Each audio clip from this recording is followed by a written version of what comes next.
Once upon a cold and brooding time in the shadowy Northlands, the Viking Age ruled the coasts and countryside with sails, swords, and sagas. But this is not a tale of heroes. No, this is the quiet recounting of the most terrible Viking kings and warlords, those whose names were whispered with unease around hearth fires and later forgotten by the centuries.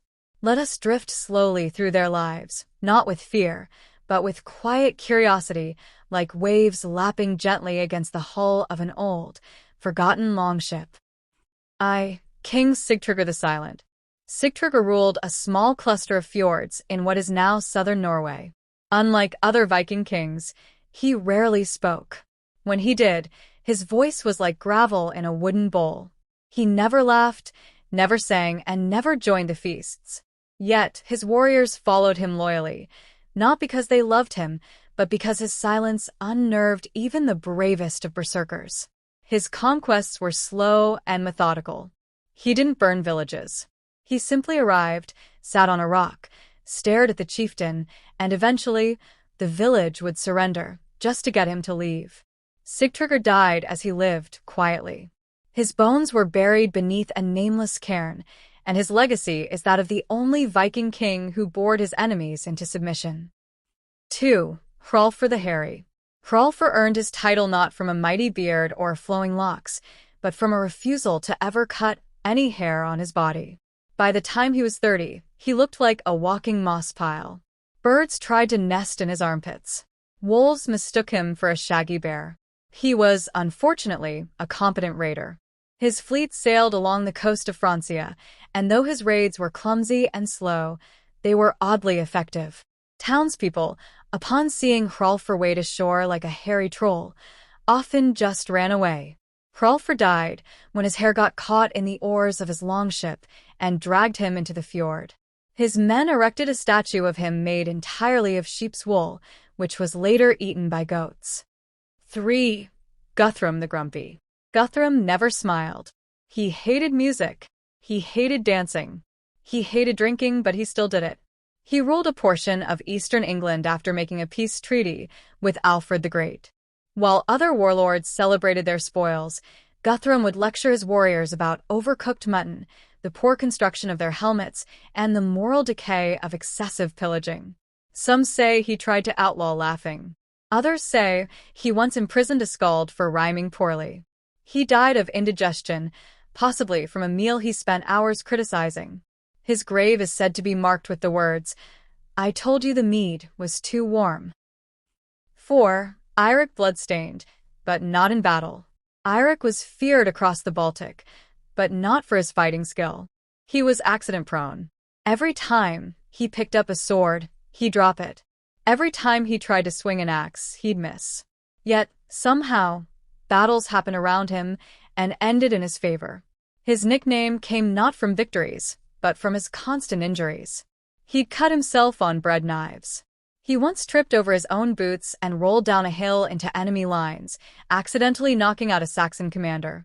His men began to think he was blessed by the gods, clumsy, but touched by fate.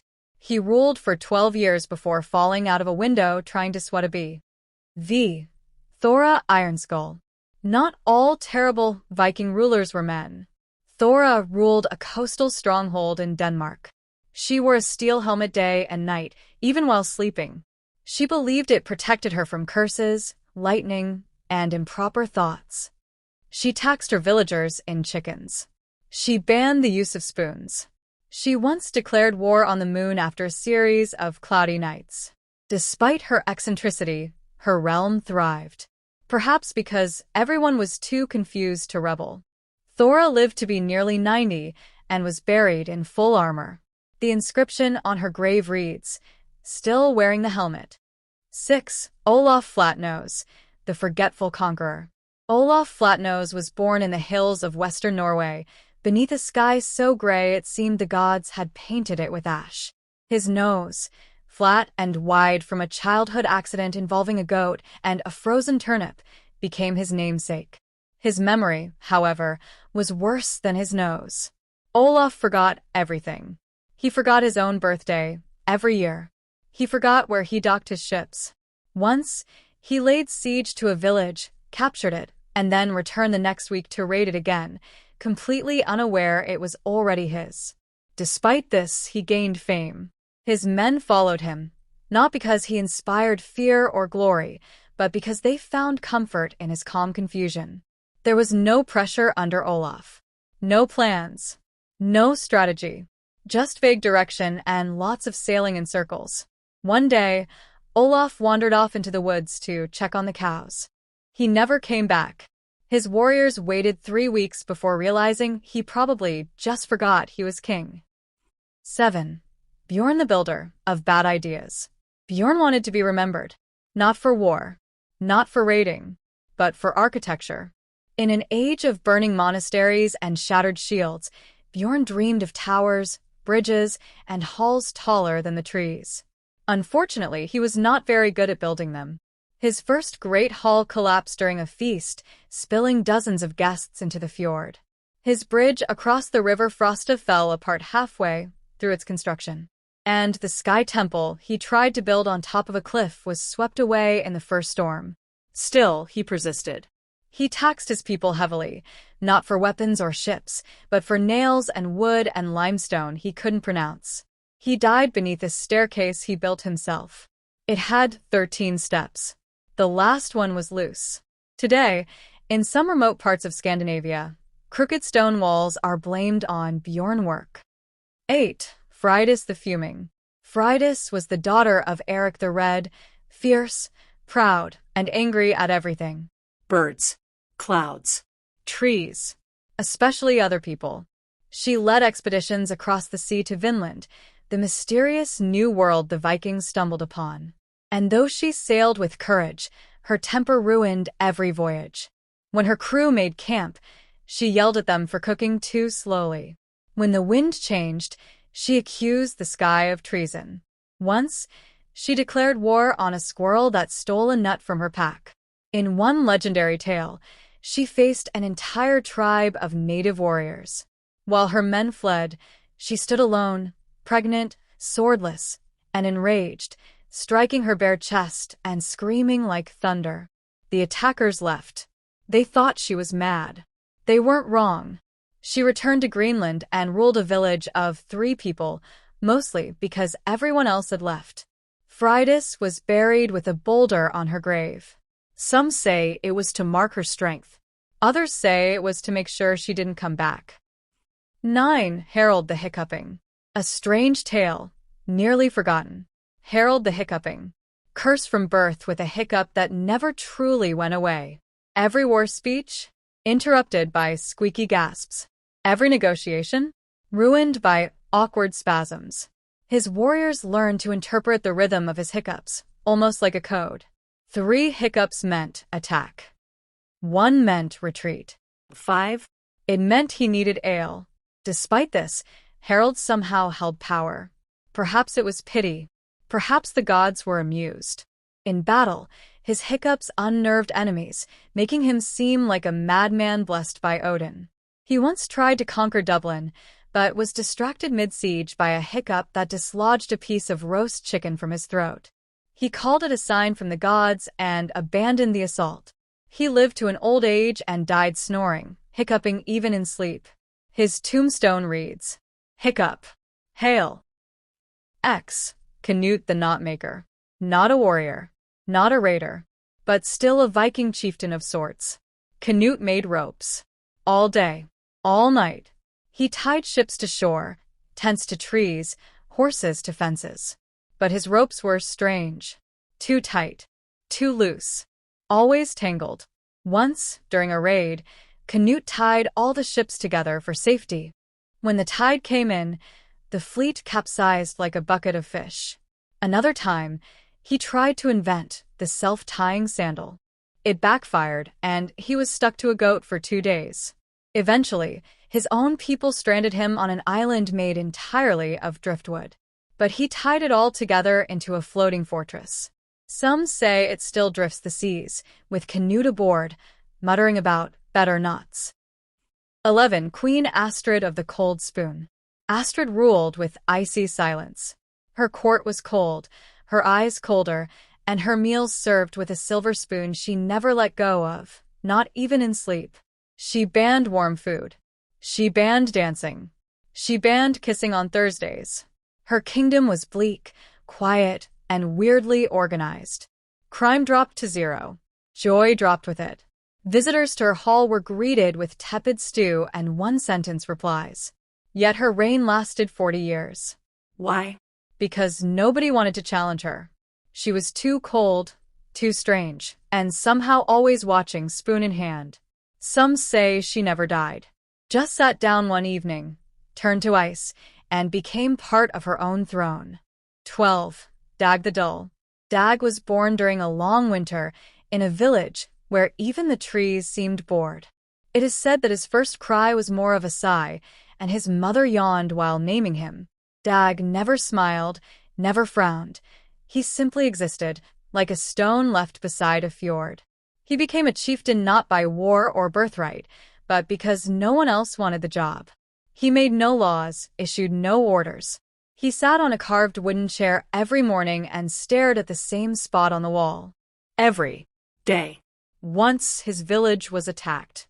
The enemy stopped mid-raid, confused by Dag's total lack of reaction. They eventually wandered away, thinking perhaps they had arrived after the place had already been conquered. Dag died peacefully in his chair one spring morning. Or maybe he didn't. Some say he's still sitting there and nobody ever noticed. 13. Runa the Rhymer. Runa was a shield maiden of poetic spirit and very bad poetry. She fancied herself a skald, a bringer of verse and song. Unfortunately, her rhymes were dreadful. Her meters limped. Her metaphors were tortured. But no one dared tell her. Every battle began with a war poem. Every feast ended with a sonnet. She once wrote an epic about a rock she found, 800 lines of it. Here is a surviving fragment from her most famous work, Ode to My Right Boot. Oh, boot, so stout and kind to toe, I wear you through the sleet and snow. You do not weep, you do not squeal, unlike my left one, made of eel. Her enemies surrendered just to make her stop reciting. Her own warriors wore wax in their ears. She died at sea, composing a final poem about a particularly nice cloud. Her followers buried her beneath a stone that reads, simply, Here lies Runa. She rhymed. Alas. 14. Leif the Left-Handed, but only on Thursdays. Leif was an ordinary warrior with one unusual belief, that every Thursday, he must use his left hand for everything. No one knew why. Perhaps it was superstition. Perhaps a dream. Regardless, on Thursdays, he refused to hold a sword in his right hand. He wouldn't eat with it. He wouldn't even wave with it. This made battles on Thursdays problematic. Once, he was leading a raid on a monastery. As he awkwardly swung his axe with his left hand, he knocked himself over. The monks simply offered him bread, and he sat down. Another time, while delivering a speech, he clumsily dropped his helmet and picked it up with the right hand. Horrified, he declared the battle cursed and canceled the raid. He ruled for years, always competent except on that one strange weekday. In old calendars, some northern villages marked Thursdays with a small left hand symbol in his honor. 15. Ingrid the Itchy. Queen Ingrid was a fierce warrior and brilliant tactician, but cursed with terrible allergies. Hay, wool, fish, mead, snow, dust, horses, feathers, grass, pine. Nearly everything in Viking life made her itch, sneeze, or swell up. She waged war with one hand on her sword and the other scratching furiously beneath her armor. Her nasal voice echoed across battlefields like a sniffling banshee. Still, she led her people with surprising success. Perhaps it was because her enemies couldn't stop laughing. Perhaps it was pity. Or perhaps they simply couldn't bear to fight someone whose sneezes could rattle shields.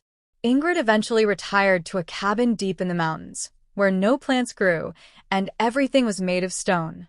Her final words were reportedly, "Finally, I can breathe."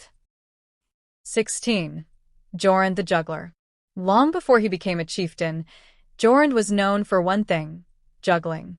Swords, apples, shields, herring, if it fit in his hand, he'd throw it in the air. After a warband saw him juggle 3 torches while drunk, they declared him touched by the gods and made him their leader. His strategies were bizarre. He'd enter villages juggling axes as an intimidation tactic. He tried to teach juggling to his army, which led to several unfortunate accidents. Once, he challenged an enemy lord to a duel. Instead of fighting, he juggled flaming spears until the enemy died laughing. But time was unkind to Jorund. In his final battle, he attempted to juggle 5 swords and a chicken. The chicken flew off, the swords didn't. His men built a small monument where he fell, a pile of rocks balanced atop one another, always at risk of falling. 17. Thrain the Thinker. Thrain was a philosopher, a rare thing in the Viking world. He did not raid. He did not feast. He spent hours staring into the mist, pondering the meaning of waves. "Do the waves remember us?" he once asked. "Or are we merely their passing dream?" His warriors, confused but loyal, followed him anyway.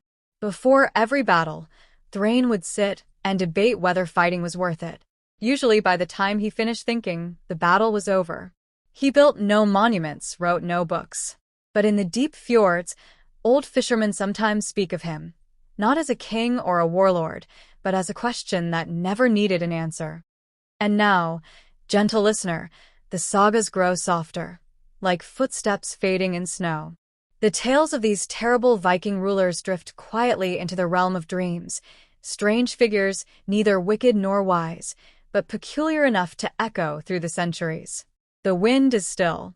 The stars above the fjord blink slowly. Somewhere, an old skald yawns beside a dying fire. Sleep now, for the sea holds many more stories yet to tell. 18. Styginder the Sleepy. Styginder was born beneath a low sky, in a village where the sun barely shone. Perhaps that is why he was always tired. Not weak, not lazy, just exhausted. He yawned through meetings. He nodded off during raids. Once, he fell asleep while riding into battle, snoring gently atop his horse, which won the skirmish on its own. His warriors learned to fight quietly so as not to wake him. His shield maiden, Brynja, often propped him up in his throne with ropes and dried moss, so he wouldn't fall forward during royal visits. He ruled for nearly a decade, mostly because he didn't do anything that could cause rebellion. It's said he died in his sleep. No one noticed for 3 days. 19. Odd the Ordinary. Odd was not odd at all. That, ironically, was what made him so peculiar. In a time of bloodthirsty warriors and eccentric rulers, Odd was simply normal. He woke early, ate porridge, patrolled the village, didn't shout, didn't boast, Paid his taxes on time. never raided unless it was absolutely necessary, and always sent thank you notes after diplomatic meetings. His court was the quietest in all the Northlands. No singing, no swordplay, just polite conversation and the occasional board game. Odd once ended a war by offering the enemy a loaf of bread and a seat by the fire. They accepted. When he died, he left behind no songs, no sagas, no curses. Just a well-organized storeroom and a note that read, "Please don't make a fuss." XX. Helga of the 100 Chickens. Helga, daughter of warriors, sister to raiders, queen of Cluck. No one knows why Helga loved chickens so dearly. Perhaps they reminded her of home. Perhaps they whispered secrets. Regardless, she surrounded herself with them, in the hall, in the bath, even during council meetings. She refused to go to war unless her favorite rooster, Gunnar, approved. When enemies threatened, she didn't send swords. She sent crates of hens as peace offerings. Some thought it was madness. Others feared the chickens were cursed. Once, she tried to crown a hen as co-ruler. The ceremony lasted 2 hours. The hen eventually flew away. She declared it divine. Helga's reign was marked by silence and the occasional balk. When she died, her loyal birds followed the funeral boat down the river, clucking mournfully into the fog. XXI. Torsten the Tangled. Torsten had great ambition. He wanted to sail farther than any Viking before him. He built dozens of ships. Beautiful ships, huge sails, sturdy hulls. But he could never keep them untangled. Every time his fleet set off, ropes knotted, sails twisted, anchors dropped at the wrong time. At one point, 3 ships tied themselves into a perfect loop and spun slowly in the harbor for 2 days. His men called him the Spinner of Doom. Not because of violence, but because every expedition spiraled into knots. He did, eventually set sail, and was never seen again. Some say he's still out there, adrift in a floating tangle of sails, ropes, and seaweed, muttering about, just one more knot to fix. XXI. Ursa the Yeller. Ursa didn't whisper. She didn't speak. She shouted. All the time. From morning until moonrise, her voice thundered through the mountains. Her commands? Shouted. Her greetings? Shouted. Her thoughts on soup? Shouted. Despite her volume, she was not unkind. Just loud. Very, very loud. In battle, her voice rang louder than the war horns. Enemies often fled before the fight, convinced that an army of giants was approaching. Once, she shouted at a lightning storm and claimed victory when the clouds dispersed. Her people built her a special horned helmet with padded ear flaps for their ears, not hers. When she passed away, no birds sang in mourning. Perhaps they were just giving their throats a rest. XEI. Finnbjorn the Fussy. A warlord of great wealth and terrible taste. Finnbjorn refused to raid any village that didn't meet his aesthetic standards. If the roofs were crooked or the roads were muddy, he'd turn the ship around. He spent more time polishing shields than using them. His drinking horn was made of silver and lined with velvet. Impractical, but fashionable. His army wore matching tunics and leather sandals dyed in imported berry juice. He once invaded a coastal town, not for its gold, but because it had charming windows. He held banquets that lasted for days, with cutlery. In the Viking Age. He died choking on a candied eel. His legacy? A single fashion scroll, preserved in moss, titled, Battle, but make it beautiful. Ziv. Cole the Collector. Cole wasn't a warrior. He was a hoarder. Every raid ended with carts full of not treasure, but stuff. Weird stuff. Broken shields, rusty spoons, bits of statues. Once a sheep skull he thought looked like Odin. He built towers of junk in his hall. He named them, protected them, cataloged them. His warriors hated it. His queen left. His advisors begged him to sell it. But Cole would say, one day, it'll all be valuable. It never was. He died crushed beneath a pile of bent helmets and cracked goblets. Archaeologists, 1,000 years later, uncovered his hoard. They labeled it a very confused collection. And so, the sagas stretch on, not with roars of war or rivers of blood, but with chuckles, sighs, and the kind of silence that comes just before sleep. Somewhere, far away, the northern lights shimmer. Not brightly, just enough. A soft lull in the dark sky. XXV. The longships creak in the harbor. The waves hush against their sides, where sound bounced from rock to rock, storyteller and came back lowers his loud. This for tonight is not for heroes. She believed the echoes tonight were answers for the forgotten. Spirits. The odd. Gods. The terrible. And the most wonderful way. People thought it was charming. But soon, Heidi stopped making decisions. She simply shouted questions into the canyon and did whatever came back. Should we trade with the Swedes? Yes, yes. Very well, she'd nod. Sometimes she misheard. Once, the wind carried someone sneezing down the gorge. She took it as a sign to declare war on a neighboring village. They were very confused. She ruled for 15 years, trusting every reply the stones gave her. She died waiting on a cliff for the final echo, believing it would answer her greatest question. It never came. XXVI. Ragnald the Really Wet. There are many kinds of Viking warriors. Bold, clever, brave. Ragnald was damp. He fell into puddles. He spilled every drink. His tent always leaked. His ships took on water, even in clear skies. Some whispered he was cursed by the sea itself, doomed to soak forever. He once led a fleet to Ireland. A storm struck only his ship. The rest arrived dry. He stepped ashore dripping, barnacles in his beard, and declared, "The sea respects me." No one believed him. Ragnald died in a rainstorm, indoors. No one knows how the roof failed, or why it only rained on him. To this day, wet footprints appear mysteriously in the halls of his old keep. They say it's just the wind. Others say, Ragnald walks again. But soggy. XXVI, Bodvar the Backwards. Bodvar had one rule: do everything the wrong way. He rode horses backward.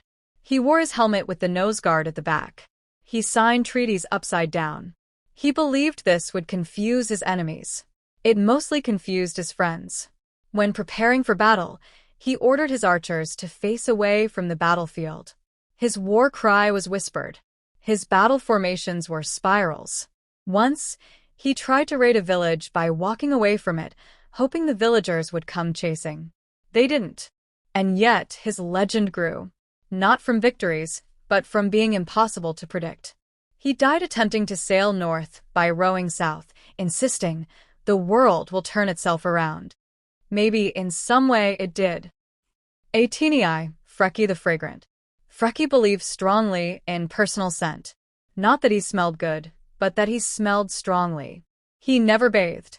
He rubbed onions into his beard and garlic under his arms. His armor was soaked in mead, horse sweat, and whatever fish he had most recently eaten. No one wanted to stand near him.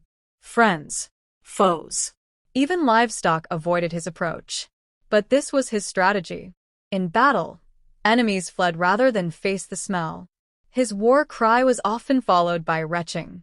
Once, an entire fort surrendered after he threatened to visit personally. He died peacefully in his bed alone. The room was sealed with beeswax and blessed by 3 priests to make it safe for burial. No monument remains, just a lingering aroma in a far northern valley where no flowers grow. Zix, Agnar the Almost. Agnar almost won every battle, almost conquered a kingdom, almost married a princess, almost found the treasure buried under the stone. But never quite. His warriors followed him out of habit, always believing, this time, it might work. But it never did. He'd swing his sword and trip. He'd lift his shield and drop it. He once led a siege and forgot the ladders. Still, he kept going. There was something noble in the failure. He tried. He truly did. In the end, Agnar vanished on a voyage to the west, chasing a map drawn by a drunk. They say he almost found a new land. He almost became a legend. And in some way he did. XXX, Skadi the Spoon Wielder. Skadi was tired of swords. She found them dull, predictable, heavy. So she fought with spoons. Big ones, small ones, carved ones, iron ones. She trained her warriors in spoon combat, spoon fu, as she called it. Her enemies thought it a joke, until a flurry of sharpened ladles came flying from the trees. She led a raid on a monastery armed only with kitchen utensils. It worked. Her army used slotted spoons for shields, soup ladles as clubs, and once fashioned a battering ram from a giant carved stirring stick. She never lost a single duel. She died slipping on a spilled stew pot during a banquet in her honor. Some say her spirit still stirs cauldrons in the north wind. XXXI, Gudrun the Gambler. Gudrun ruled not by law or sword, but by dice. Everything was decided with a toss: marriages, raids, alliances, taxes. Shall we raid tomorrow? Clatter. No. The dice say nap. Shall we burn their fleet? Clatter. Yes, but only half. Her warriors grew used to it. Some began rolling their own dice for personal decisions. The court became a quiet, chaotic game hall.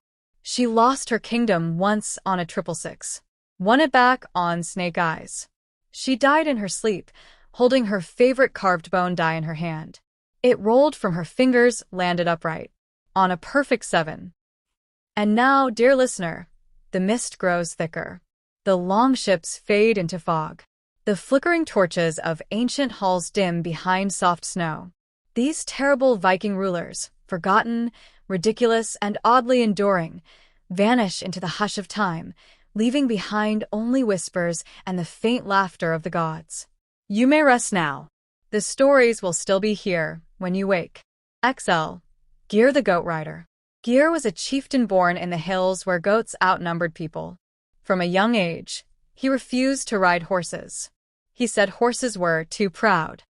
Goats, he claimed, were humble, Wise. loyal. So he trained them, fed them, rode them. He entered battles atop a massive goat named Munch. While enemies charged on galloping stallions, Geir bounced in behind them, gripping Munch's horns and shouting things like, "Onward, Thunder Beast." It was not effective, but it was unforgettable. His warriors followed more out of curiosity than faith. One enemy warlord laughed so hard upon seeing Geir and Munch that he dropped his sword.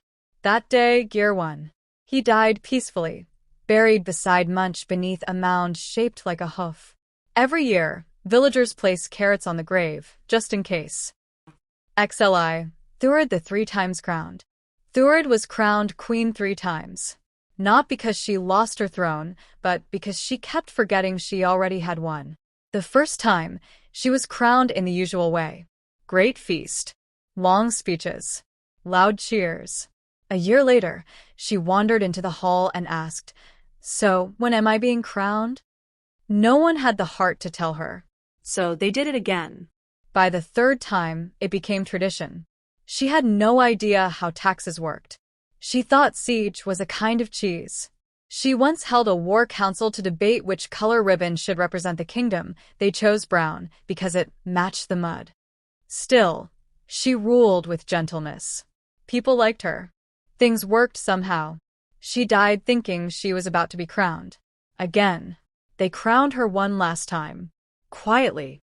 XLI. Vala the very, very tall. Vala was nearly 8 feet tall, a true giant of a man. But with height came problems.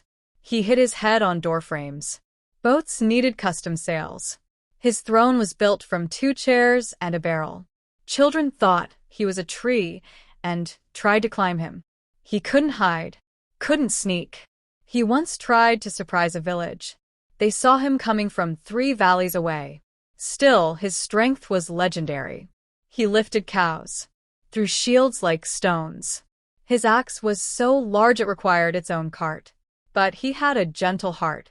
He fed birds from his massive palms. He rescued kittens from roofs just by reaching up. He died saving a child from a collapsing roof, lifting it long enough for them to run. They buried him standing up. And the hill still has a bump. XLAI. Jala the bellbearer. Jala believed deeply in the power of bells. She wore dozens of them, on her wrists, ankles, belt, and even in her hair. Every step rang.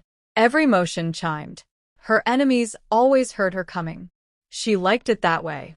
Let them tremble at the jingle, she said. Her tent sounded like a wind chime in a storm. Her battle march? A song of chaos. She once tried to conquer a town by ringing bells for 3 straight days. The people gave up, not from fear, but from exhaustion. No one could sleep. In time, her warriors joined her. The Bell Legion they were called. Clanging, rattling, ringing into legend. She died peacefully, wrapped in silk, with a small bell tied to her finger. Some say, on quiet nights, you can still hear it ringing. XLIV. Oliver the Optimist. Oliver always believed things would work out, even when they didn't. "We'll win this battle," he'd shout as arrows rained down. "It's only a scratch," he'd say, missing half his helmet. Storms pass. While sailing through one, his positivity was infectious. Annoying. Sometimes dangerous. He once marched on a heavily defended fort with nothing but spoons and good feelings. It didn't go well. And yet his men survived more than they should have. Perhaps hope is a kind of magic. He kept journals filled with phrases like, "The mud is soft, not bad for sleeping. They laughed at me. Maybe they liked my joke. Next time we'll try again." He died smiling, looking at the sky, saying, "Nice clouds." His grave has no stone. Just a small flower that blooms each spring, against all odds. Ex Selvi, Ingi, the inventor. Ingi wanted to improve Viking life. He built things. Strange things. A boat with wheels. A helmet with candles. An automatic spoon. It didn't work. Once, he tried to make fire arrows that don't burn people. They were just wet sticks. His workshop was full of smoke, buzzing metal, and confused chickens. His warriors loved him, even when his inventions exploded, which they often did. But once, just once, he built a mechanical paddle that saved a crew lost at sea. They never forgot. He died attempting to invent cheese armor. It was not successful. Today, his descendants still tinker. Somewhere, in a quiet fjord, a wooden bird flaps endlessly in circles. XLVI, Tora, the too honest. Tora could not lie. Not even a little. She told enemies her battle plans. Told suitors they had bad breath. Told kings their crowns looked silly. No one could trick her, but neither could she trick anyone. Her army was brutally honest too. They once sent a message to a rival saying, "We are attacking at dawn. We're nervous. Please don't use fire arrows." The rival let them win. Out of respect, Tora ruled with fairness and sharp truth. Some loved her, some didn't, but all trusted her. She died peacefully, leaving behind one final message carved into stone. I tried. Sometimes I failed, but I never lied. XLVI, Einar the Echo Eater. Einar feared silence. He hated the space between voices, the stillness after footsteps, the breath between thoughts. So he filled it. He hummed, chanted, tapped rhythms, clapped at random. He called it echo feeding, claiming the world needed constant noise, or the shadows would come. He ordered his halls filled with birds, bells, flutes, and talking parrots. Warriors wore bells on their boots. Babies were taught to babble early. He even trained goats to sing. Badly. It worked in its way. Enemies avoided his lands. Not out of fear, but out of headache. Einar died mid-hum, smiling. They buried him beneath a drum that never stops beating in the wind. Some say it still hums his tune on quiet mornings. XLVII. Sturker the Story Stopper. Sturker hated endings. He never let anyone finish a tale. He interrupted songs. Cut off sagas. If someone began, "There once was a man from the," he'd say, "No need.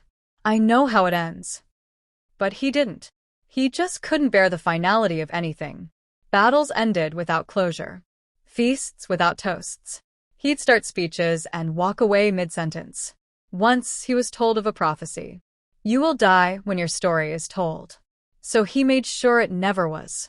No one knows how or when he died, or even if. Some say he's still alive, just out of frame, waiting to interrupt again. 49. Frida, the Forgettable. Frida ruled an island kingdom for 32 years. No one remembered. She passed fair laws, built sturdy bridges, led small but steady victories, and never once yelled. But she had no flair, no drama, no feasts, no songs, not even one curse. Visitors often forgot they'd met her. Scribes misplaced her name. Bards skipped her entirely. Yet things worked. People were safe. Crops grew. She died quietly in her bed. The kingdom mourned, then moved on. Centuries later, a single coin was found bearing her name. No portrait. Just the words. She did what needed doing. L. Kjartan, the Kite Keeper. Kjartan believed warriors should look to the sky. He built massive kites, shaped like birds, beasts, even boats, and flew them above his camps. They were meant to confuse enemies, or inspire hope, or maybe he just liked them. His favorite was Windfang, a red dragon made of linen and bones. It took 20 men to launch it. Once, it pulled him into the air and dragged him a mile. He shouted, "This is battle from above." It wasn't. Kjartan fell into a pond. His army laughed for a week. The enemy clapped. Still, his kite fleet continued to fly for years. When he died, Windfang flew one last time, then vanished into the clouds. Li, Ragna the Repeater. Ragna repeated everything. "We will fight," she said. "We will fight. We will fight." No one knew why. Some said it was a charm, a spell of power. Others thought she simply liked the sound of her own voice. She trained her soldiers the same way. Commands were given in triplets. Orders were sung like chants. It became a rhythm, a way of life. She once won a battle by confusing her enemies with repeated threats. "Surrender now. Surrender now. Surrender." Now. They surrendered. She ruled 3 times longer than anyone expected. Or maybe that's just how the story's told. 3 times. Always. Aye, Olaf the overorganizer. Olaf loved plans. Charts. Scrolls. Maps with color dots. He scheduled raids down to the minute. Raid begins at 3rd rooster crow. First wall breached by sun's 3rd blink. Mead toast at hour 6. Nothing was spontaneous. Even his laughs were timed. His hugs, authorized. His war tent looked more like a library. Once, an enemy fort fell before he was scheduled to attack. He made his men wait until the proper hour to walk in. He died correcting a feast seating chart after an argument about whether warriors should be seated by age or beard length. They buried him with his calendar. It still has 20 blank years, just in case. Lii, Thora the time teller. Thora believed she could control time. She wore 10 sundials, consulted shadows, claimed to speak to the moon. She once paused a battle, shouting, "Wait, we are 7 seconds early." Her people didn't question it. She spoke of time as if it were a person. "Time is hungry today," she'd say. "Time blinks when no one looks." She kept hours in jars, danced on solstices, refused to speak on even-numbered minutes. One day, she simply vanished. At 3:33, they say. Not before. Not after.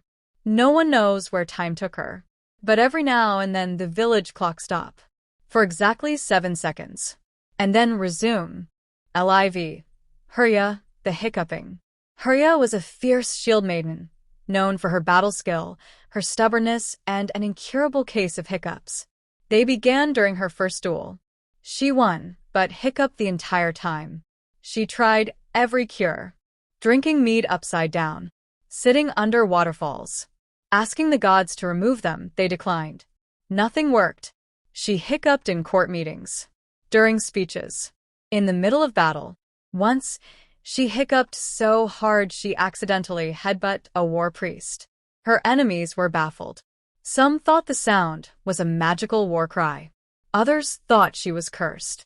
Either way, most chose not to fight her. She led a dozen raids. Every time her hiccups began, the crew would shout, "Victory is near." She died, finally, in her sleep, the only time in her life she was truly silent. They say, when the wind is right, you can still hear her soft hic, hic, hic echoing over the fjords. Lv. Halli, the half-helmed. Halli refused to wear a full helmet. He said it messed up his hair. So he wore a helmet that only covered the back of his head. He called it the thought guard. His warriors called it the dumb cap. He claimed it kept his brain safe, and that was all that mattered. "I don't think with my face," he'd say proudly moments before getting punched in the nose. His advisors begged him to use proper armor. He refused. He even designed half-shields to match. He lost many duels, but somehow survived them all. His enemies were usually laughing too hard to finish the job.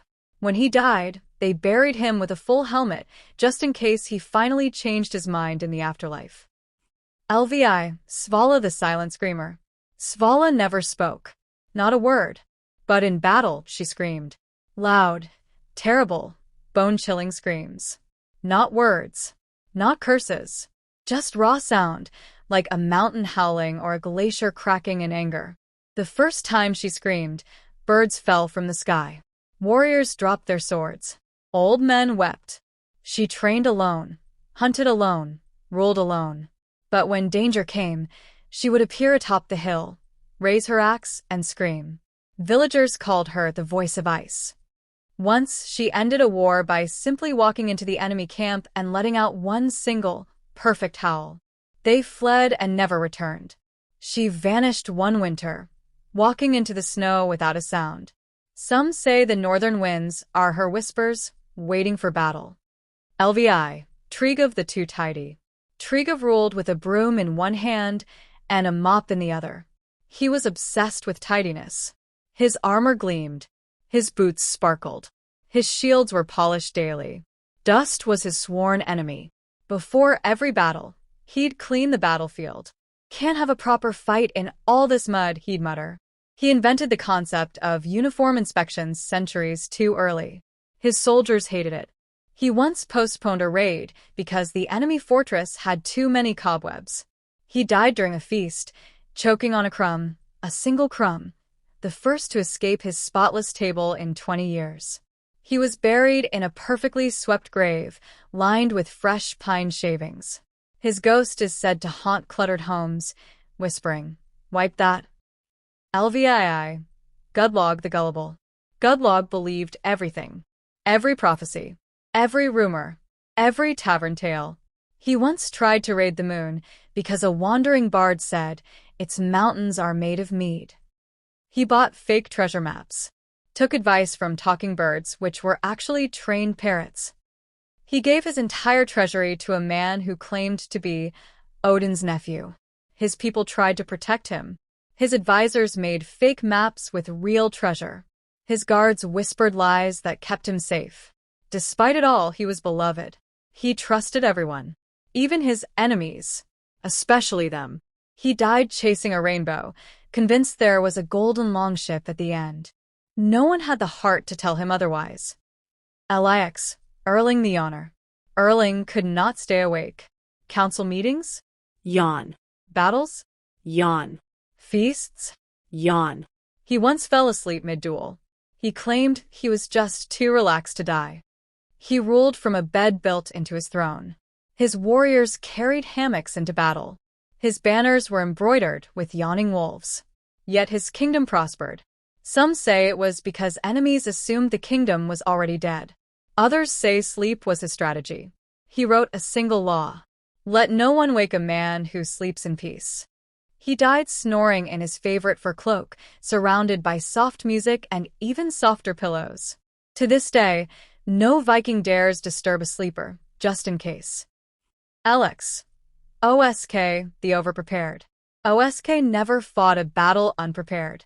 She brought spare shields, extra swords, 3 sets of armor, 6 cloaks, 15 war plans, 20 backup war plans, and a second longship filled with snacks. She carried maps of places she never visited. She rehearsed battle speeches in front of mirrors. She even brought a tiny army of sheep dressed like soldiers, just in case she needed to confuse the enemy. Once, she missed a raid because she was packing. Still, she never lost a battle, because she was always ready for anything. She died surrounded by labeled crates, unopened scrolls, and one final, unopened bag marked, "In case of death." No one dared open it. LXI. Dagran the Dramatic.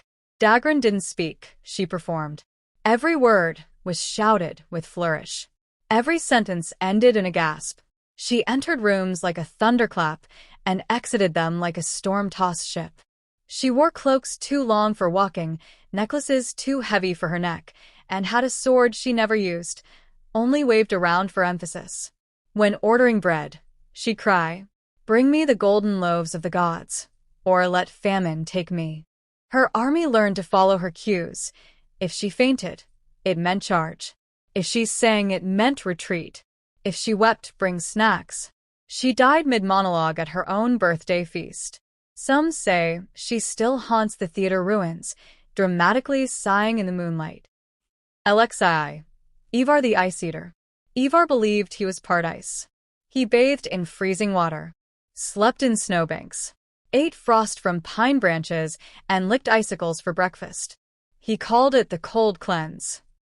He led an entire campaign dressed in frozen fish skins. His beard once froze into a perfect icicle shape. He called it a gift from the gods. He claimed emotion was a warmth disease and banned hugs in his camp. His enemies feared him, not because of strength, but because they thought he was not alive. One winter, he walked into a blizzard saying, "I must return to my kin." He never came back. But on the coldest nights, travelers say they see a tall, frost-covered figure licking snow off pine needles in silence. Lxii, Solvi the Seasick. Solvi was born on a boat. He grew up on a boat. He ruled a fleet of boats. And he was deeply, constantly, hopelessly seasick. He wore a bucket as a helmet. Not for protection, for vomiting. He refused to eat unless on land. His warriors fed him broth through a tube while rowing. His battle plans were drawn in waves of nausea. He once hurled so hard during a storm that his enemies thought he was summoning sea spirits.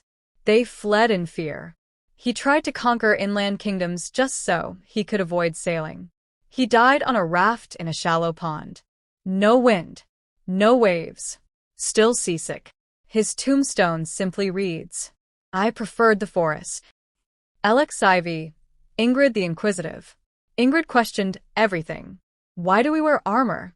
Why not feathers? Why fight with swords when we could throw cheese? Why raid in summer? Why not in socks? Her court was filled with scrolls, maps, charts, and confused scholars. Her questions never ended. She once paused a battle for a 3-hour debate on the emotional habits of spears. Yet she learned, adapted, invented. She created collapsible shields, silent boots, boomerang axes, dangerous but exciting. When enemies attacked, she shouted, "Why are you attacking?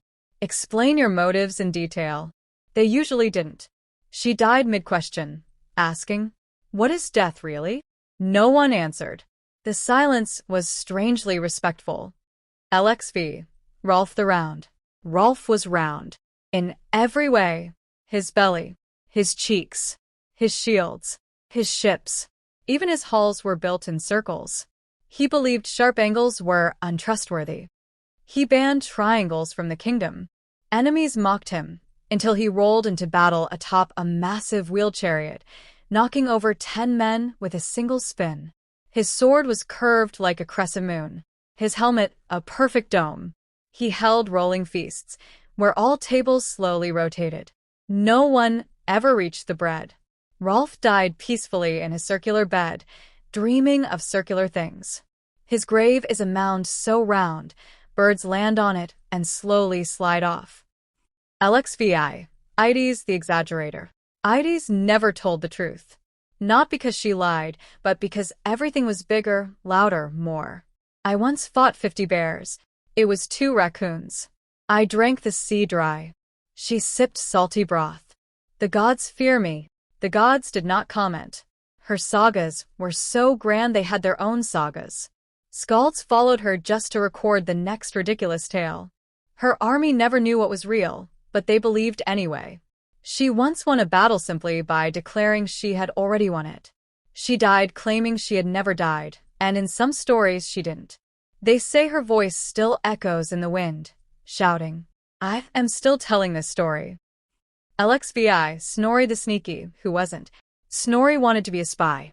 He wore dark cloaks, crouched behind trees, whispered constantly, but he was terrible at it.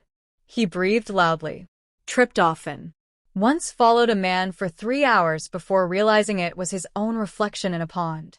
He hid under a goat once. The goat stepped on him. Still, he insisted he was the kingdom's shadow blade. His queen gave him fake missions to keep him busy. He reported back with nonsense like, "The frogs are planning something." And yet, no one ever suspected him of anything serious, which made him the perfect distraction. He died in a barrel, hiding from no one in particular. Lxvi, Rolf the Hammerless. Rolf was born into a proud line of blacksmiths, warriors, builders of mighty weapons. But Rolf could never hold a hammer. His hands were slippery, sweaty, cursed, some whispered. Tools fell from his grasp like water from a sieve. So he ruled without crafting. He carried only a wooden spoon, claiming it was lightweight and aerodynamic. He once faced a duel wielding a soup ladle. He lost, but made an excellent stew afterward. Still, his heart was strong. He trained warriors with wooden sticks and sharpened wit. He once declared, If I cannot make weapons, I shall make warriors. And he did. He died with calloused hands and clean palms, never once holding a hammer, but holding up his people just the same. LXX, Ragna, the Reverser. Ragna did everything backwards. She walked into rooms in reverse. She wrote her laws right to left. Her battle plans began at the victory feast and worked back toward the attack. She claimed it helped her see the ending first. Her ship had its figurehead at the back. Her soldiers wore their capes over their faces. Enemies never knew what to expect. Sometimes, neither did her own army. Once, she arrived at a village after raiding it. The villagers were confused. So was she.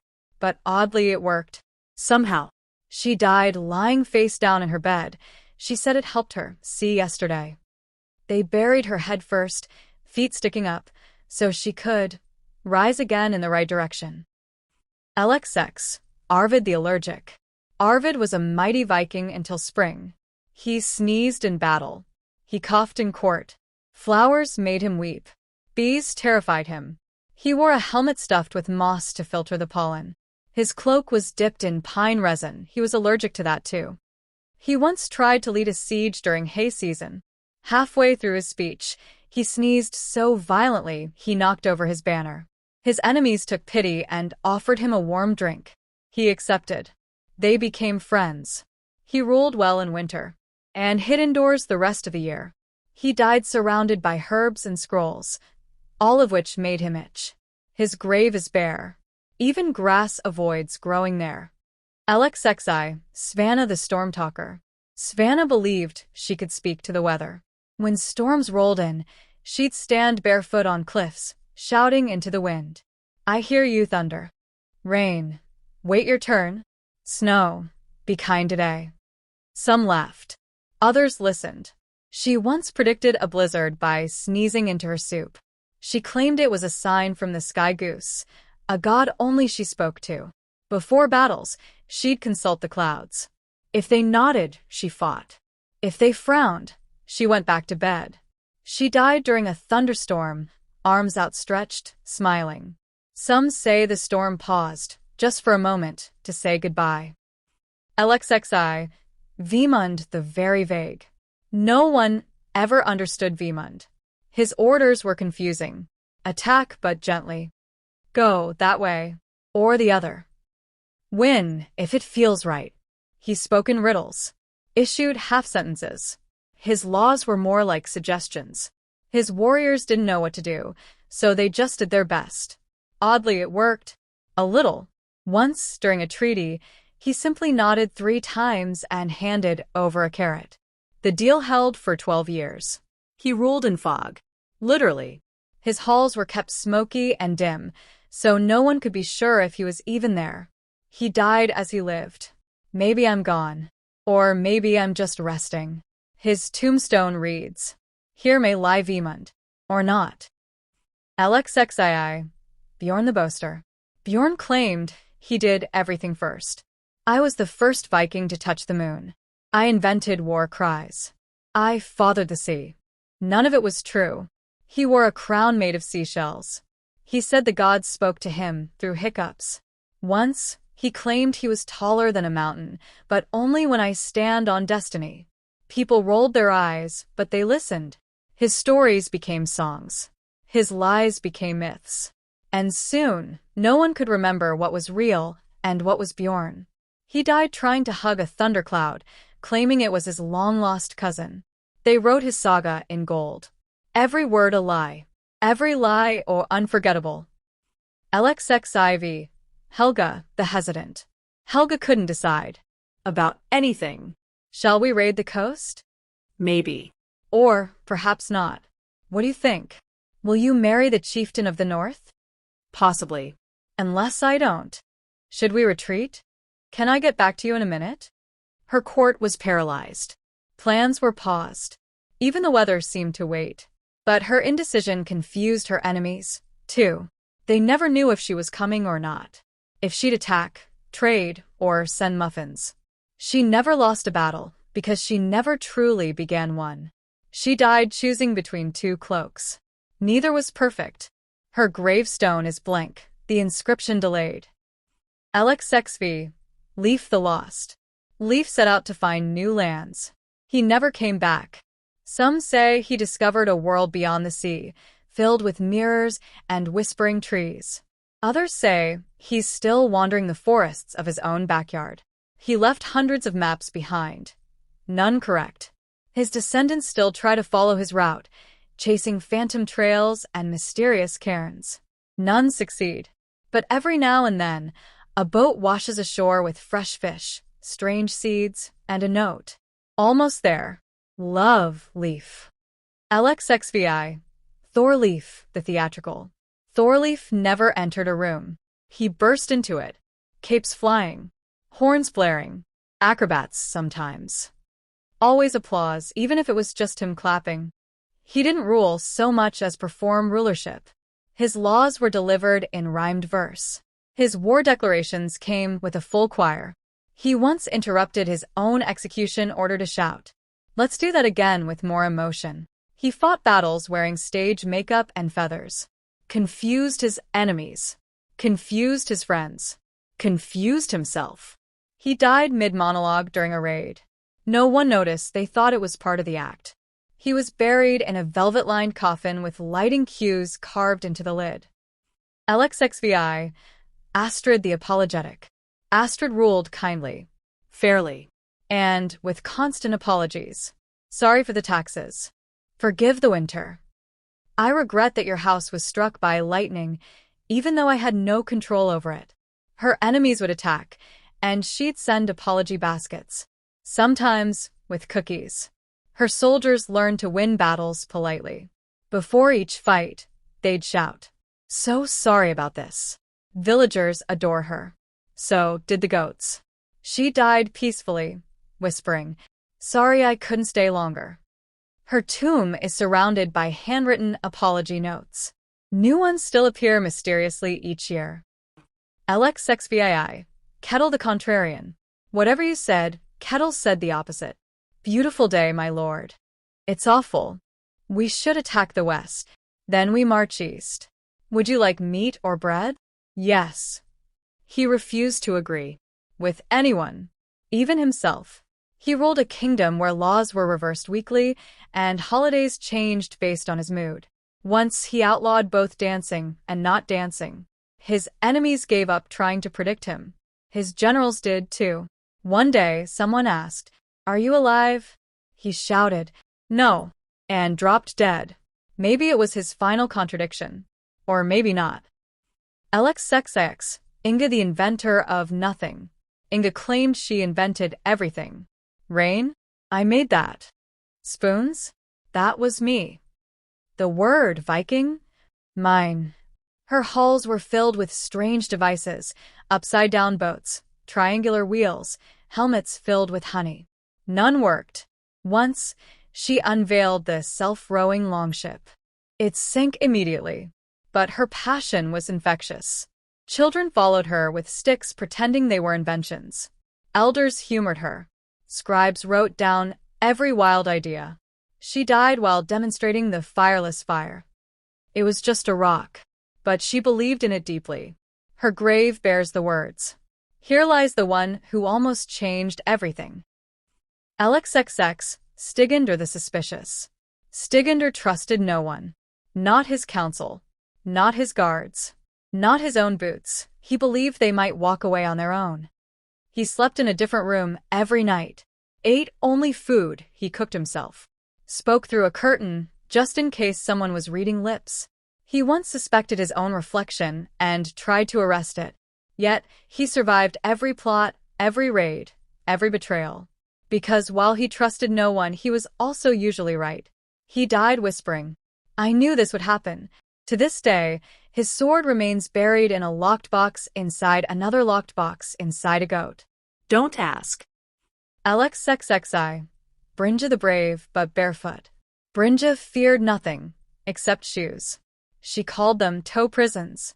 Refused to wear them. Even in snow. Even in war. Her warriors charged into battle in iron.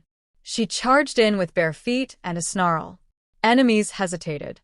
No sane warrior runs barefoot through thorns and fire unless they're either chosen by the gods or absolutely mad. Brynja was both. She once kicked down a gate with no shoes. She died after stepping on a seashell. Her last words were, "Still worth it." Her boots were buried beside her, unworn, untouched. LXXXI. Jorund the Juggler. Jorund believed war was theater.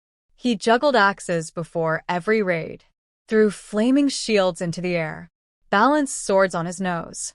His army trained with rhythm. They called it combat choreography.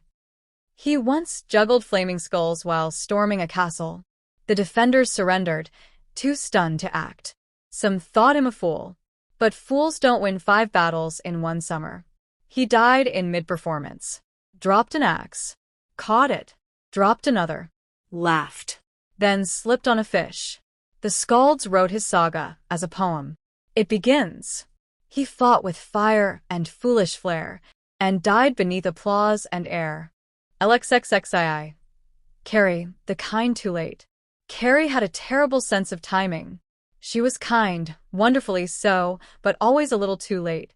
She'd offer shelter after a storm, apologize for raids after burning down the village, send birthday gifts a week after the funeral. Once, she tried to stop a war by baking 300 loaves of peace bread. She delivered them after the final sword was drawn. Still, no one stayed angry at her. She meant well. Always. In her later years, she ruled a quiet corner of the fjords where nothing happened, and if it did, it had already passed. She died writing an apology letter for something she hadn't done yet. It arrived 2 weeks after her funeral. 84. Steiner the Speechless. Steiner ruled for 42 years and never said a single word. Not one. No speeches. No commands. No grunts. Not even a sneeze. He communicated with shrugs, sighs, and the occasional eyebrow raise. Somehow it was enough. His warriors learned to interpret his silences. A long blink meant attack. A side glance meant retreat. A hand on the beard meant bring more stew. Some said he'd taken a vow of silence. Others believed his voice was so powerful it could split stones. He died quietly, of course, no last words. No grand farewell. Just one final knowing nod. LXXXV. Vigdis, the Vague Visioned. Vigdis claimed she could see the future. She couldn't, but she believed she could, which was almost worse. She made strange predictions like, "A blue horse will save the day. The river speaks in riddles. Avoid socks next Thursday." Her people followed her prophecies anyway, just in case. Once, she predicted the end of winter. It came eventually. When asked about a looming invasion, she replied, "Something will happen, somewhere, to someone." She died surrounded by scrolls filled with cloudy visions and very questionable horoscopes. On her gravestone, "You'll understand later." LXXXVI. Hawk the Hugger. Hawk believed every conflict could be solved with a hug, even battles. He charged into war with arms wide open. His enemies didn't know what to do. Many surrendered just to avoid awkward contact. He created the Council of Cuddles, a political group where grievances were solved with long, silent embraces. He banned swords in his capital, only warm blankets and group hugs.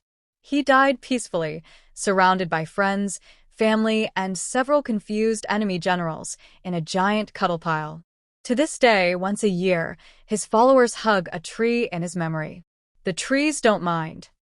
LXXXVI. Solveig the Sneezer. Solveig had the loudest sneezes in all of Scandinavia. She sneezed during oaths, during weddings, during ambushes.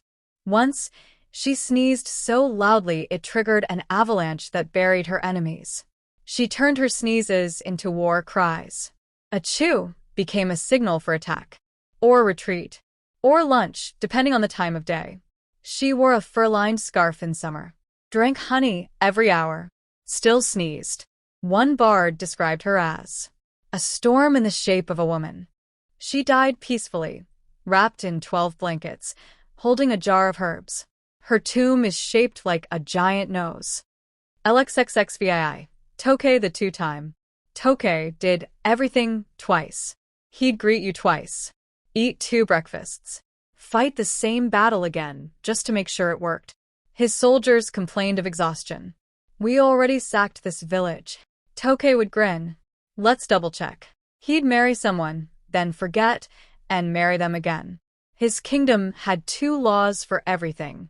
Even his swords were identical twins. When he died, he was given 2 funerals, just the way he would have wanted. No one knows which one stuck. 89. Olena the overly honest. Olena had no filter. She spoke the truth. Always. Loudly. Even when she shouldn't. That cloak makes you look like a wet goat. Your son is cute in a duck-like way. No, I didn't enjoy your song. It hurt. Her court feared her compliments as much as her insults. She kept her kingdom free of lies and friends.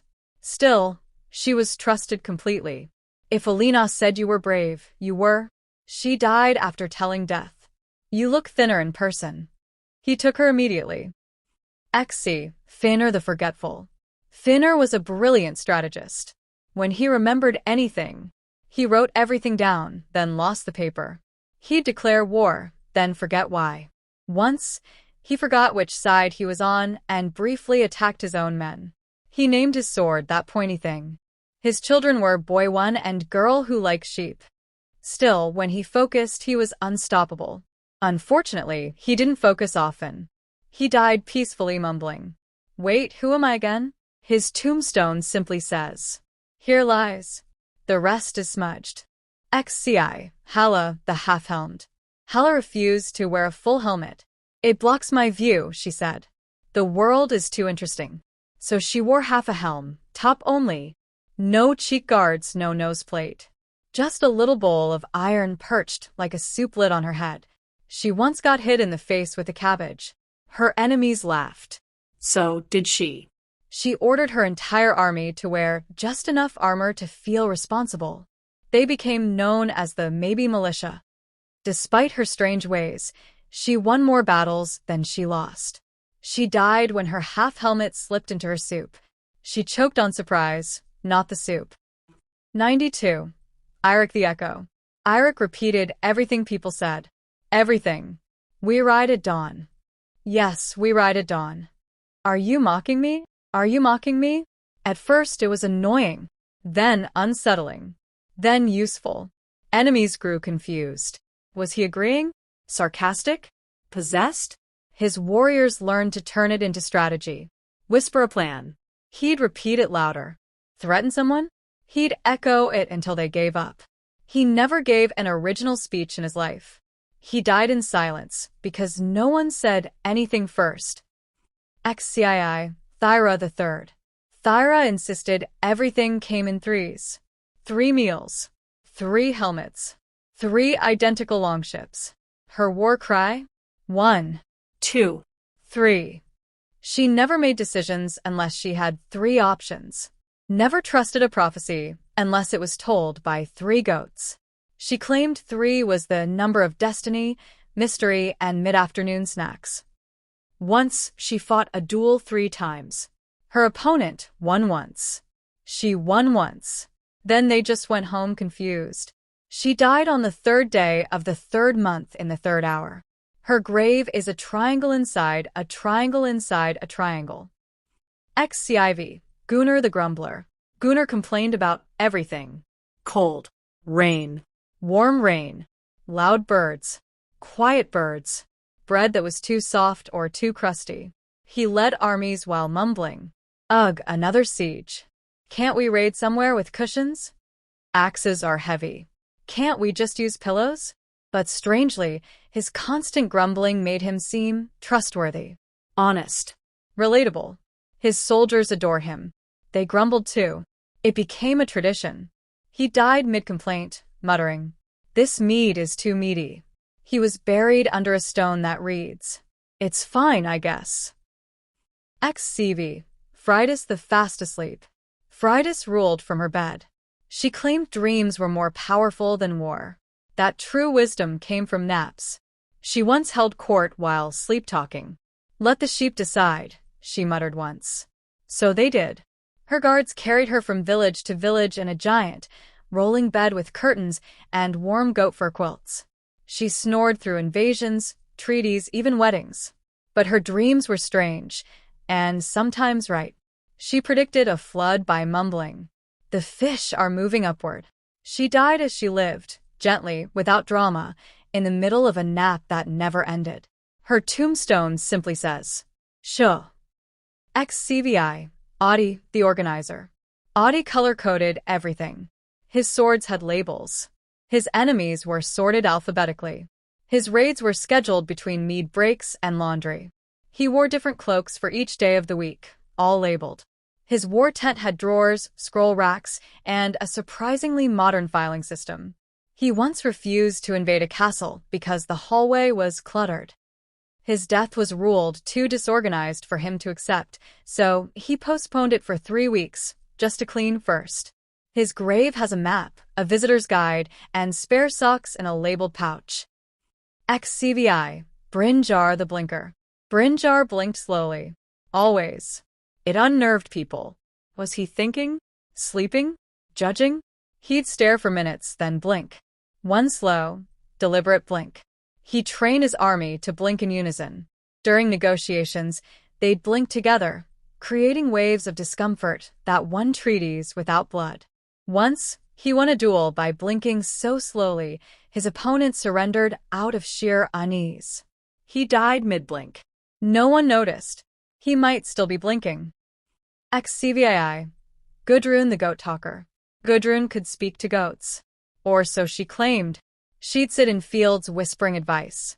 They'd respond with blank stares and bleats. She interpreted every maa as prophecy. The goats say, "We must delay the raid."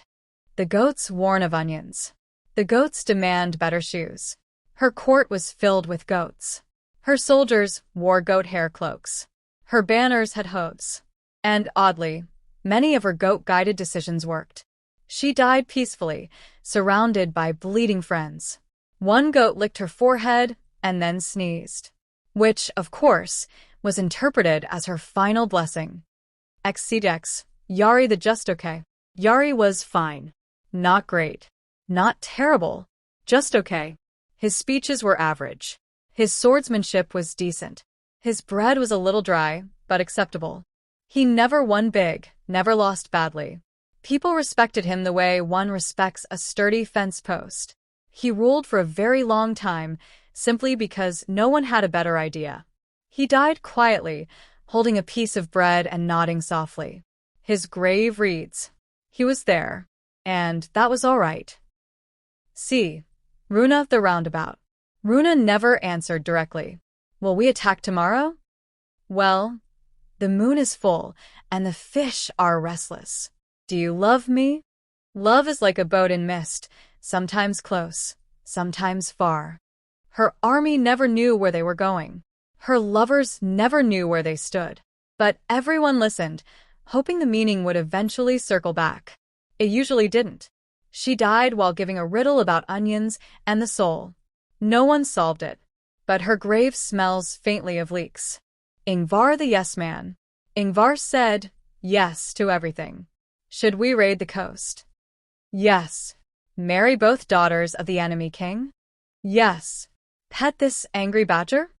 Absolutely yes. He built a kingdom on agreement. Treaties? Yes. Feasts? Yes. War? Yes. Peace? Yes. Both at once? Still yes. His counselors began asking questions just to test the limits. He never failed. He once agreed to rule 2 kingdoms on opposite ends of a glacier. No one saw him for a month. He died while saying yes to a duel, a wedding proposal, and a nap, all at the same time. His gravestone simply says, yes. CII, Scotty the Song Spoiler. Scotty sang during every important moment badly. She'd interrupt royal decrees with off-key howls, sing lullabies in the middle of battle, chant awkward verses during duels. "This one is called Swords and Sadness," she'd say. Then launch into 5 minutes of humming and harp smashing. Her enemies were often too confused to attack. Her allies too embarrassed to join her. Still, she ruled a quiet land filled with strange music and goats that clapped. Somehow, she died mid-song, and the silence afterward was actually kind of nice. Her grave hums slightly when the wind blows. ORM, the off-balance. ORM fell. Constantly. Downstairs. Off ships. Into bushes. Once into his own throne. He blamed unstable Viking architecture, though it seemed to happen even on flat ground. He trained his guards to catch him mid-tumble. They became the most acrobatic force in the north. Despite his clumsiness, ORM had grace in chaos. In one battle, he tripped over a rock and rolled through 5 enemy legs. He died standing perfectly still, then fell sideways into legend. Ingrid the Insister. Ingrid repeated herself. Often. We must protect the fjord. Protect it. You hear me? The fjord. She'd repeat commands, then repeat her repeats. Her warriors called it echo training. She once gave the same order for 3 days until it was finally carried out just to stop her from saying it again. Her speeches were long, very long, and full of the same word. Victory. Victory. Victory. Victory. She died repeating the phrase. I'm not dead. I'm not. She is. Thorbjorn the Thorough. Thorbjorn checked everything twice. Sometimes 3 times. Was the gate locked? Was the soup stirred? Was the soup stirred with a clean spoon? He made detailed lists. Invented the Viking checklist. Had his beard combed daily in 4 directions. He refused to raid unless the ships were exactly aligned with the stars. He measured the moon before every decision. He lived to 104. He died peacefully after finishing his final checklist. White heavy checkmark eat. White heavy checkmark breathe. White heavy checkmark die. A slog the awkward. A slog never knew what to say. She'd wave at enemies mid-battle. Congratulate someone on their grandmother's death. Tell long, boring stories at funerals. Once, she introduced herself as Your Majesty me and curtsied to a goat. But she meant well. People forgave her. Mostly. She ruled with politeness, weird small talk, and too many hugs. She died during a feast, trying to toast herself with someone else's drink. Then slipping on a pie.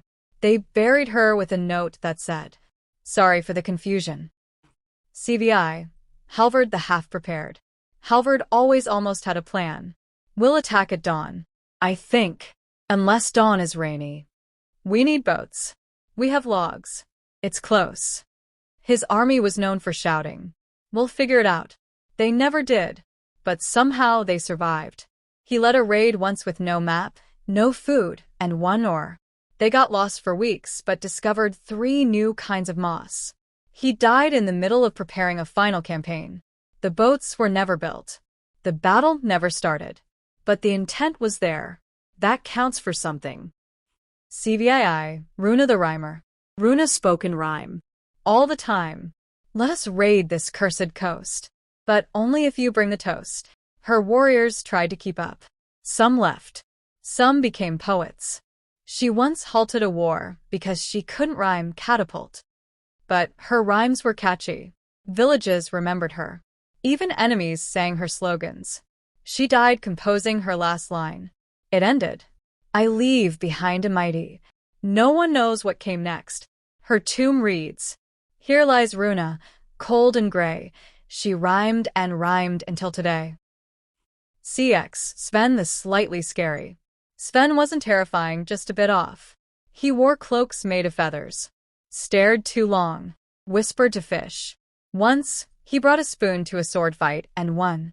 He laughed at odd moments. Walked backward into rooms. Declared war on thunder once. His enemies avoided him, not from fear, but confusion. He died with a smile. No one knows why. His tomb has no name, just a picture of a goat and a question mark. Brynja, the builder of bad boats. Brynja loved boats. She built hundreds. All of them terrible. They sank, tilted, spun in place. Some caught fire before hitting water. But she was proud of every one. It floats in spirit, she'd say. Her warriors grew used to swimming. And patching. And paddling in circles. She died while launching her final vessel, which was actually a large table. It sank with dignity. They buried her in a boat-shaped box with the inscription, "May this one float." CXI. Joffred the Just Awake. Joffred ruled while constantly half asleep. She blinked slowly, spoke softly, and ruled from a large fur-covered chair that looked suspiciously like a bed. She signed treaties while yawning. Her royal decrees were often pillow notes. No raiding today, too windy. Also nap.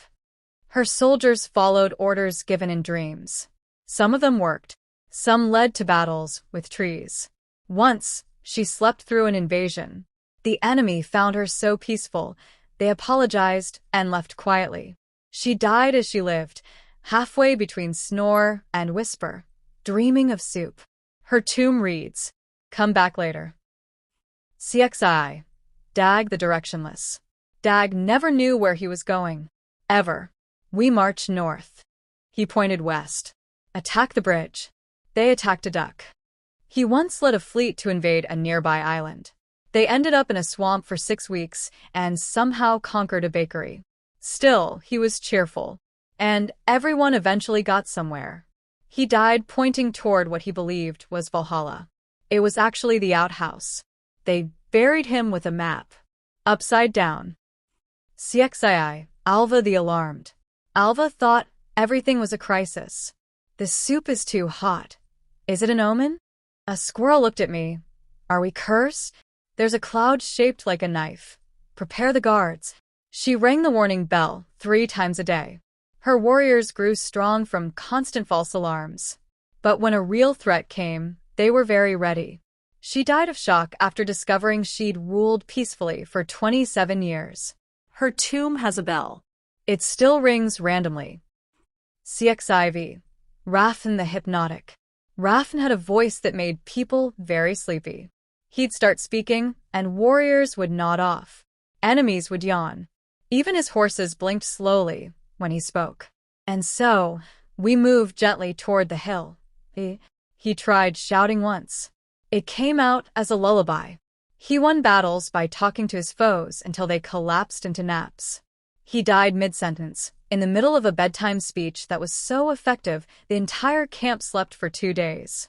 His saga was written in soft script, with footnotes that say, "Please read slowly." CXV. Svala, the Silly Serious. Svala looked terrifying, tall, armored, a sword the size of a canoe, but acted like a jester.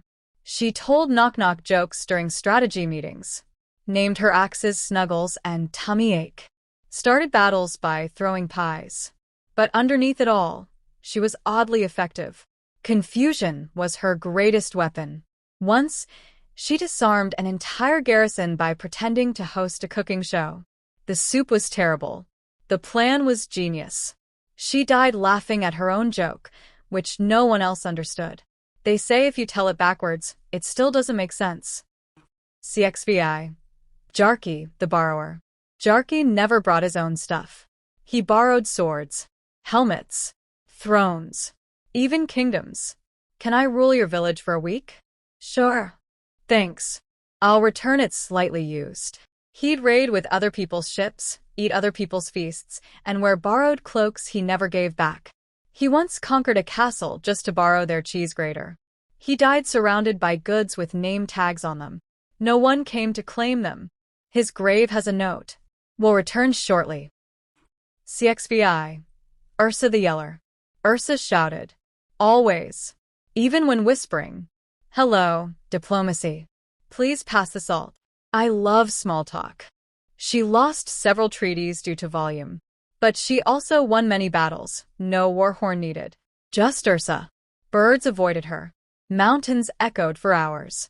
She once scared a thunderstorm into retreat. She died shouting, "I'm totally fine." She wasn't. Her tombstone yells. She rests loudly. CXVI. Leaner the Literal. Leaner took everything literally.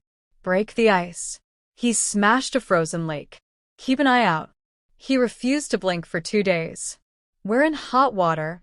He boiled his boots. It made diplomacy difficult. But battle plans? Surprisingly effective, when extremely specific.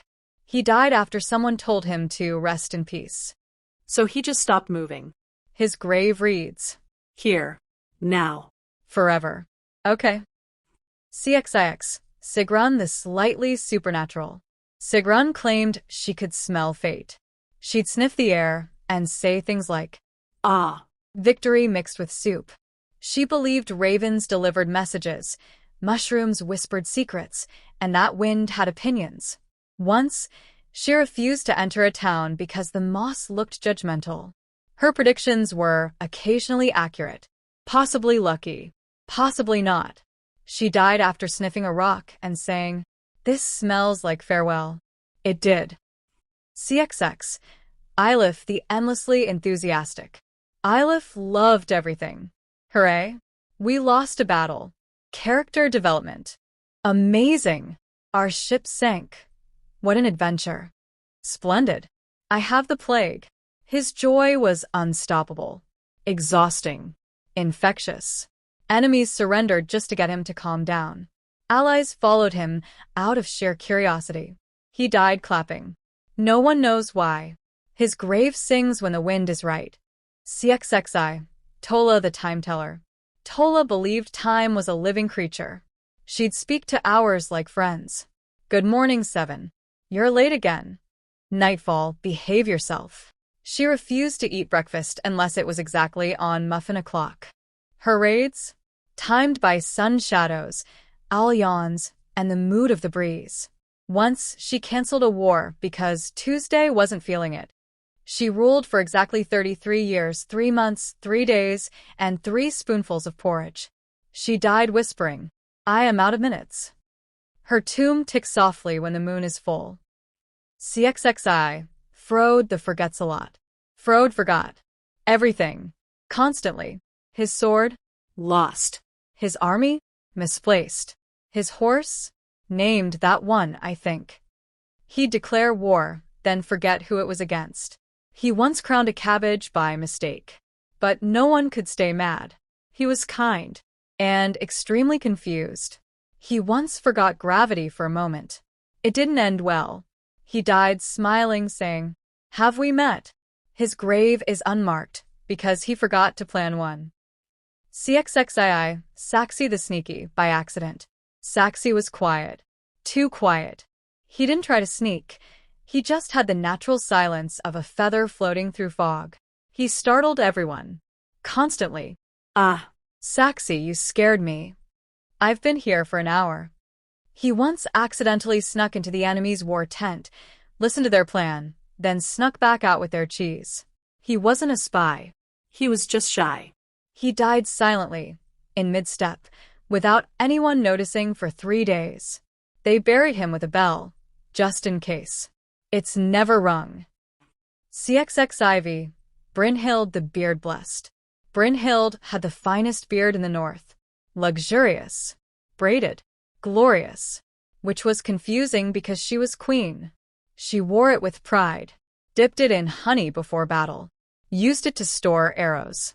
Birds sometimes nested in it. Enemies were too stunned to fight. One simply fainted. Her beard grew so long, it was used as a rope bridge between towers. She died of natural causes, tangled in her own magnificence. Her beard is still preserved in a glass case. Its size when combed. CXXV, Thorgrim the Thoughtful, too thoughtful. Thorgrim overthought everything. Should we raid that village? But what if they're expecting us? Or not expecting us? Or expecting us to not expect? He'd spend so long planning. The battles were over before he left camp. Once, he debated whether to wear his boots for 6 hours. He went barefoot and won the war by accident. He died in the middle of a deep thought. No one knows what it was.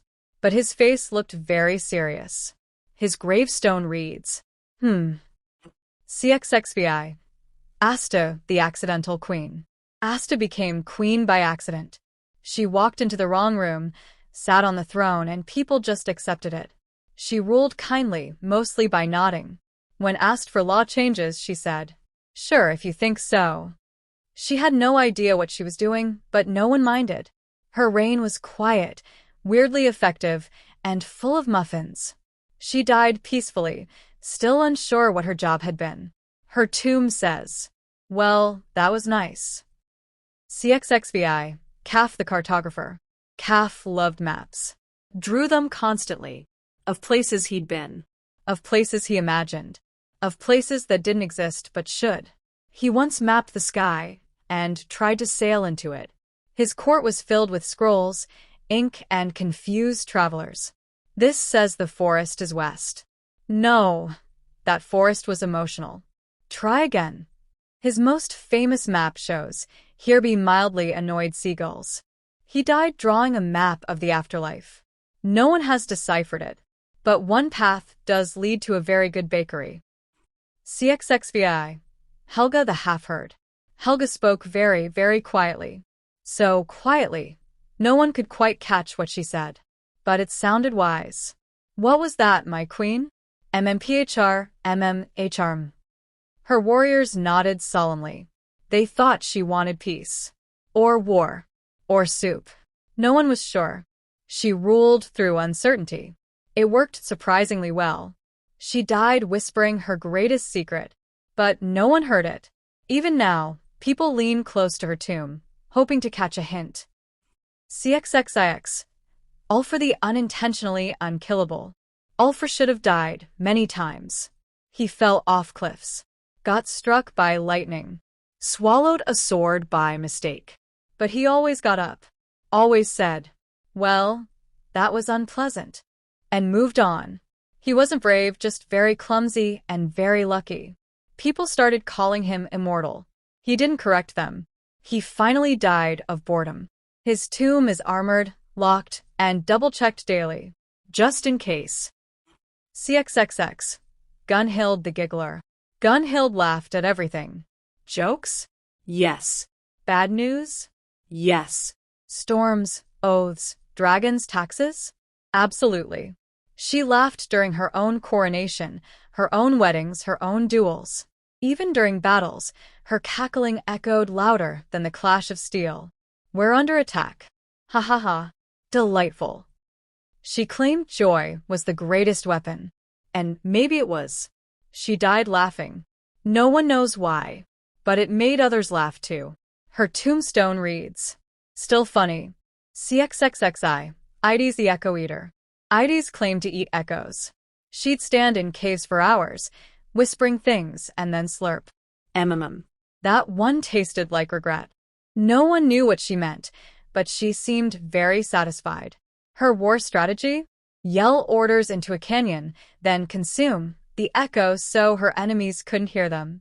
She believed echoes held memories. Hiccups of history. She died trying to eat a thunderclap. Her tombstone simply echoes back whatever you say to it. Try it. CXXXI. Rold the hugely humble. Rold was enormous. Towering. His axe weighed more than most goats. But he acted like the smallest pebble in the path. "Oh, I'm nothing," he'd say while lifting ox carts. "I'm just a humble giant," he'd say, ducking through castle gates. He apologized when stepping on shadows. Sent thank you notes to bees. Bowed to puddles. He ruled gently, always from the back of the crowd. He died apologizing to death for the inconvenience. His grave? Just a little stone that reads, "Sorry for taking up space." CXXXI. Vala the very vague. Vala never gave a straight answer. Should we attack? Perhaps. If the sky permits. Do you love me? As the river loves turning. No one knew what she meant. Ever.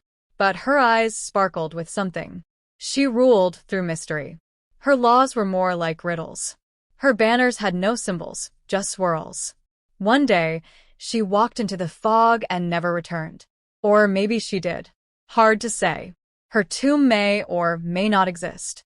There's a rock somewhere that simply says, "It depends." Xixiv. Bjorn the Bored. Bjorn was unimpressed. Always. Raids? Meh. Feast? Meh. Discovery of a new island? It's all right, I guess. He yawned in the face of dragons, picked his teeth during battles, once fell asleep on the throne while being crowned.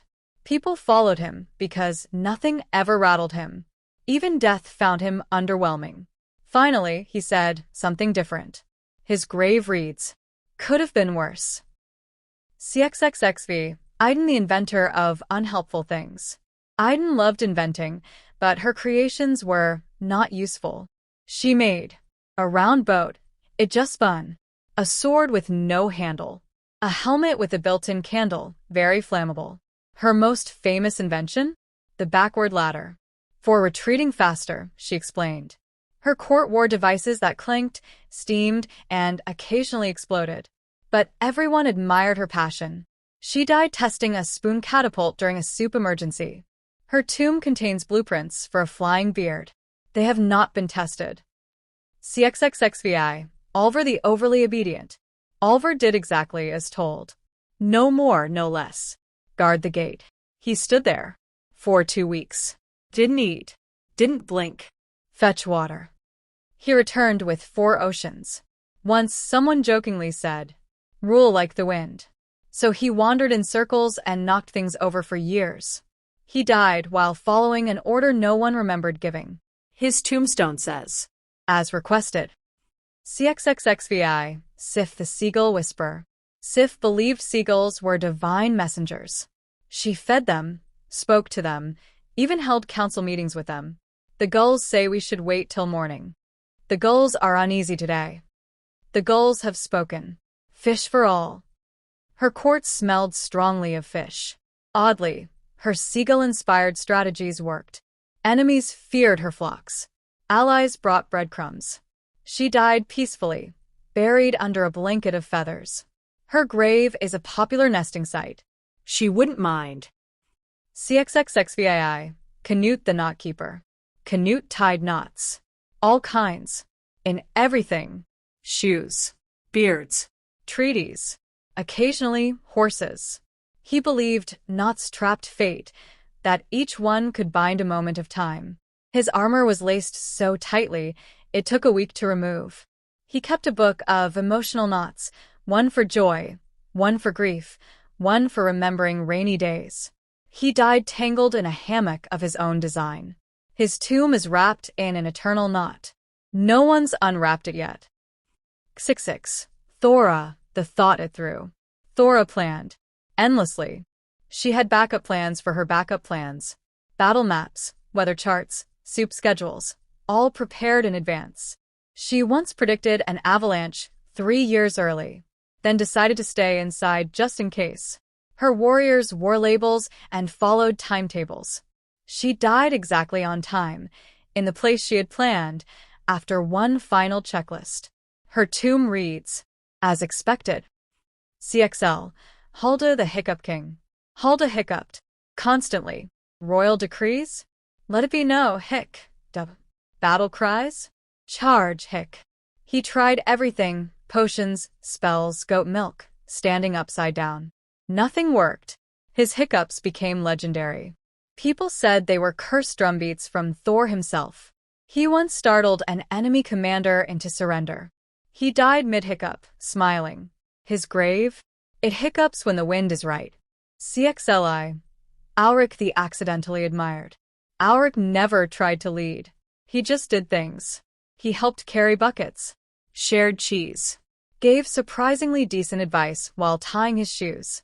People started following him. Then asking for his opinion. Then calling him king. I'm not in charge, he'd say. You're doing great, they replied. He ruled kindly, confusedly, and with excellent hugs. He died while fixing a fence. A statue was raised where he stood, mid-nail. It's still the most visited spot in his kingdom. CXLI, Signy the Story Switcher. Signy could not finish a tale. So the dragon roared, and then, oh wait, did I tell you about the fish who know? Never mind, there was this time I fell in a barrel. Anyway, the dragon. Her court never understood what was happening, but they were never bored. She passed laws with phrases like, you know, the thing with the ducks and the noise and the twirl, yes, that's illegal now. She died mid-story, while explaining how she might have once married a ghost. Her grave reads, "To be continued." CXLAI. Ragnhild the Rock Ruler. Ragnhild believed rocks had feelings. She held long conversations with boulders, consulted pebbles before battles, crowned a stone named Chippy as her royal advisor. Chippy says we wait. Chippy is never wrong. People laughed at first. Then Chippy correctly predicted 2 harvests, a raid, and a goat stampede. She died peacefully, surrounded by polished river stones. Chippy was buried next to her. Some say on cold nights, the stones still whisper her name. CXLIV. Erik the Exaggerator. Erik claimed he once punched a glacier, rode a storm, ate a wolf by accident. "I once defeated 4,000 men with a stick and a disappointing attitude." His stories grew larger than his shadow. People stopped questioning him. It was more fun to believe. He ruled for over 100 years, actually 14. He died quietly, surrounded by statues that were way taller than him. His tomb inscription reads, "Here lies Erik, who was probably 12 feet tall." CXLV. Thurid the Thought-Lost. Thurid disappeared often. Not on purpose. She'd wander into fog, forests, festivals, and not come back for weeks. "Where were you, my queen?" "I followed a bird. Then I ruled a mushroom village for a bit." She always returned with odd gifts, glowing stones, half-finished poetry, maps to nowhere. People began to believe she stepped between worlds. She disappeared one last time on a clear day. Her throne remains empty, always waiting. Some say she's ruling the wind now. CXLVI. Bo the Blanket Bringer. Bo cared deeply about warmth. He lined his halls with furs, gifted cloaks to rivals, sent scarves with treaties. "A warm neck is a peaceful neck," he'd say. His soldiers were always bundled. His ships were quilted. His dogs wore tiny capes. He died wrapping a blanket around a shivering chicken. His tomb is the softest place in the north. Visitors are advised to nap. CXLVI. Ingrid the Incomprehensible. Ingrid spoke in her own language. "Blarneth Glibelski," she'd announce. "Yes, of course," her people would nod. No one understood her, but her expressions were clear. Her eyes kind. Her crown slightly tilted but confident. Her commands were followed, mostly out of admiration and fear of asking questions. She ruled in mysterious wisdom. Or chaos. It's unclear. She died saying, "Florneth," with a very satisfied smile. Her tomb reads, "Possibly said something important." CXLVII. Kettle the Candle King. Kettle loved candles. Not for light, but for company. He named them, sat with them, held long meetings with flickering flames. "Sir Waxy, what say you?" Silence. Excellent point. His court glowed constantly. Wax dripped from everything. He invented the flame-friendly robe. He died surrounded by hundreds of gently dancing lights. His grave glows at night. No one knows how. CXLX. Torgil the Tunnel Digger. Torgil distrusted open spaces. So he dug. Beneath halls. Beneath rivers. Beneath his enemies. He ruled from below. His castle had 12 basements. His throne sat on rails. He once fought a battle without ever being seen, whispering strategy through holes in the dirt. He died mid-dig. Some say he's still tunneling. His grave is unmarked, but people sometimes hear knocking underground. CL. Freya the Forget-Me-Not. Freya hated being forgotten. She carved her name into trees, armor, spoons, wrote songs about herself, held weekly parades in her own honor. "A good ruler is a remembered one," she said. She even invented her own calendar, with every week ending in Freyjas Day. Strangely, no one disliked her. She was bright, kind, dramatic, impossible to ignore. She died mid-song, mid-dance, mid-toast. Her tomb sings her name when it rains. CLI. Svanna, the Slightly Suspicious. Svanna trusted no one. Not her guards. Not her cooks. Not even her own mirror. That reflection looked shifty, she muttered once. She slept with one eye open. Or possibly both. No one could tell. She had decoys. Trapdoors. A royal dog that barked at compliments. Once, she interrogated a loaf of bread. It confessed nothing. She ruled cautiously, but effectively. She died while quietly following herself. Her tomb is surrounded by mirrors. None are trusted. CLI. Gear the Grammar King. Gear spoke only in perfectly structured sentences. To battle, we shall ride, provided the weather remains hospitable and the enemy appears. He corrected scribes mid-sentence. Banned double negatives. Carved punctuation into his shield. His warriors learned to shout in full paragraphs. He once lost a duel due to a misplaced comma. He died during an impromptu lecture on proper battle syntax. His tomb is alphabetized. CLI. Erla the Honor. Erla yawned. Endlessly. Constantly. Powerfully. Her yawns spread through the court like sleepy spells. Meetings dissolved. Feasts slowed. Raids postponed. Will attack at firstly yawn on. No one blamed her. Her rule was gentle. Relaxed. Kind of cozy. She died mid-yawn, surrounded by napping warriors and drooping banners. Her tomb always seems a little too comfortable. CLIV. Toki the Tale Twister. Toki told tales, wildly inaccurate ones.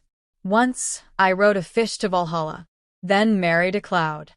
His version of events changed hourly. In his stories, he was always taller, faster, or somehow more glittery. He ruled by confusion. It sort of worked. He died telling a story that started in a bakery, involved 12 goats, and may or may not have predicted the future. His tomb reads, mostly true. CLV. Brynjar the Blanket Banisher. Brynjar hated blankets. He outlawed them. Burned them. Called them slumber traps. No softness in my kingdom. His warriors shivered in defiance. His castle was known as the Cold Keep. But secretly, he wore socks to bed. He called them foot armor. He died during a surprise blizzard. Buried by villagers in a quilt. His tomb is suspiciously warm. CLVI. Asa the Always Apologizing. Asa apologized for everything. Even things she didn't do. Sorry for the rain. Apologies for the way that squirrel looked at you. Her kindness was endless. Her guilt infinite. She signed peace treaties with bouquets and apology muffins. She died while saying sorry for the 50,000th time. Her grave leaves little notes in the wind. CLVI. Ingolf the Itchy. Ingolf was itchy. Armor made him scratchy. Cloaks? Too fuzzy. Even the wind gave him rashes. He ruled from a tub of herbs and sand. His crown had padding. His throne, wool-free. He ordered all maps to be printed on soft bark. He died scratching his back with a sword. His grave is lined with moss and strangely comfortable. CLVII. Ragna the Rhymeless. Ragna tried to rhyme. She really did. Fear me, for I am dread, bread? She held poetry contests. Lost every one. But she kept writing. Her warriors carried verses into battle. Confusing? Yes. Effective? Sometimes. She died reciting a war poem that ended in, victory is ours. Because, cows. Her tomb reads, here she lies. Words were tried. CLIX. Helga the Half-Invisible. Helga always blended in. Not magically, she just didn't stand out. People forgot she was in the room. Or the kingdom. Once, she ruled for 6 months before anyone noticed. But her rule was peaceful. Almost too peaceful. Suspiciously peaceful. She died in a crowd. No one saw it happen. Her grave is hidden. Somewhere. Probably. CLX. Einar the enthusiast of absolutely everything. Einar loved everything. Rain. How splendid. Bandits? What fun. Taxes? Yes, please. His excitement was exhausting, but infectious. His court grew loud, bright, and full of banners. He painted his sword cheerful colors. Named every goat in the kingdom. He died clapping for a tree. His tomb is surrounded by colorful flags and smiling squirrels. CLXI. Gudrun the Gift Giver. Gudrun gave gifts. Constantly. Endlessly. Visitors left her hall with cloaks, cheeses, spoons, and occasionally goats. It's polite, she'd say, handing over a sword with a ribbon. Enemies received muffins before battle. Diplomats got socks.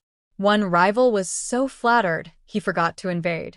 She died wrapping a present too large for the sky. Her grave is a wrapped box. No one has opened it. CLXI. Snorri the Sneezer. Snorri sneezed.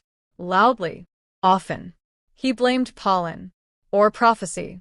Or ghosts. But the sneezes always came. Powerful. Legendary. Achoo. And 2 tents collapsed. He sneezed once and started a storm. Another time, he sneezed a bear into panic. He died mid-sneeze. The final chew is still echoing through the fjords. His grave trembles when spring arrives. CLXII. Jorah the Juggler Queen. Jorah ruled with balance, literally. She juggled apples during speeches, daggers during duels, once juggled 2 babies and a crown during a wedding. All things must stay in the air, she said.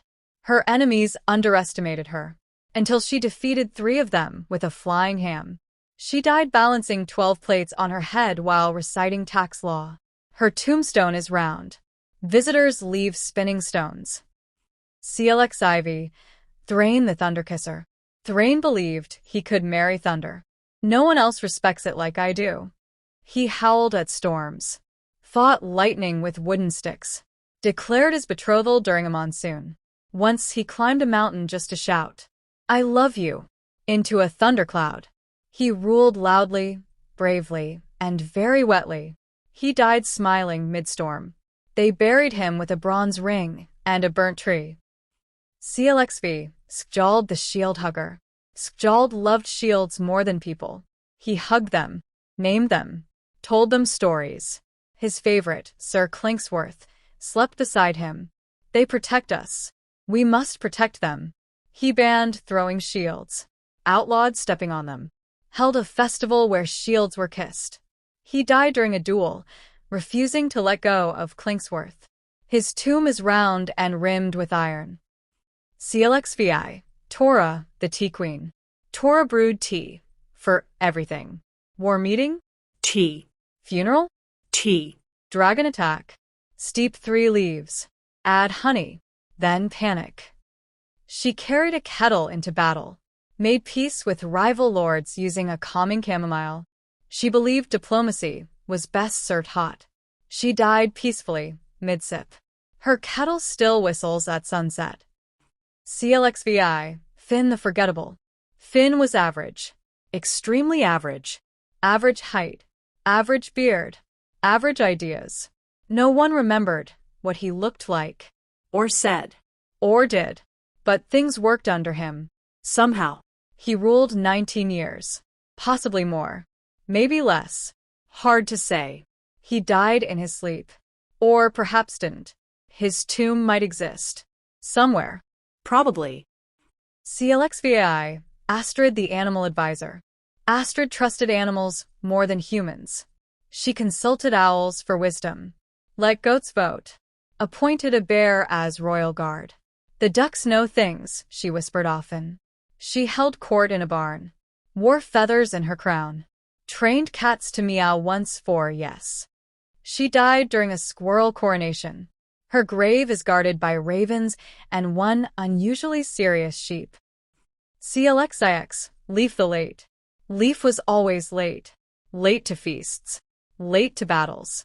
Once arrived at his own wedding a week after it ended. Better late than injured, he'd say. His soldiers marched slower than molasses. His ships waited for him daily. He missed 3 invasions, 2 plagues, and 1 comet. He died late, 2 days after it happened. His tomb reads, "Arriving shortly." CLXX. Brynja the Bellringer. Brynja rang bells for everything. Waking up. Bell. Mealtime. Bell. Someone sneezed. Bell. She trained ravens to ring bells when sad. Had bells tied to her cloak. One warrior said. She enters like a wind chime of war. Her raids began with a bell chorus. Enemies surrendered out of confusion. She died mid-ring. The bell still echoes if you listen hard enough. Her tomb? One giant bell. Sleepers dream better beside it. CLXXI. Hilda the half-honest. Hilda told the truth, half of it. Yes, we won the battle. She forgot to mention the goats did most of the work. No, I don't know where your spoon is. She had turned it into jewelry. She ruled with charm, mystery, and very clever lies that felt like truths. Even her enemies admitted, I don't trust her, but I like her. She died with a smile and a secret. Her tomb reads, Definitely not hiding anything underneath. CLXXI. Otter the Overexplainer. Otter explained everything. In detail. At length. Repeatedly. We're attacking because of strategic positioning, the lunar calendar, my cousin's dream, and... By the time he finished explaining, the enemy had usually fallen asleep or surrendered just to stop listening. He wrote a 300-page manual on helmet wearing. No one finished it. He died giving a lecture on how to die heroically. His grave includes footnotes and a glossary. CLXXII, Air the Eternal Organizer. Air organized everything. Armies. socks, Raids. Feelings. Panic goes in the second drawer. Courage is on the shelf above it. She color-coded swords. Numbered horses. Her battle plans were laminated. One invasion was delayed because she needed to alphabetize the archers. She died while reorganizing her own funeral. Her tomb is incredibly tidy, and somehow still alphabetized by moon phase. Klexiv, Var the very patient. Var waited. A lot. He waited for perfect weather. 4 tides. 4 signs. 4 destiny. It is not yet the time, he would say. He said this for 20 years. He won battles by doing nothing until his enemies fell asleep or retired. He died waiting for a sign that never came. His grave simply says, any moment now. CLXXV, Solveig the Story Starter. Solveig began hundreds of tales. Never finished one. So there I was, sword in hand, the sea boiling behind me, and suddenly, OH. That reminds me of the time I met a talking pinecone.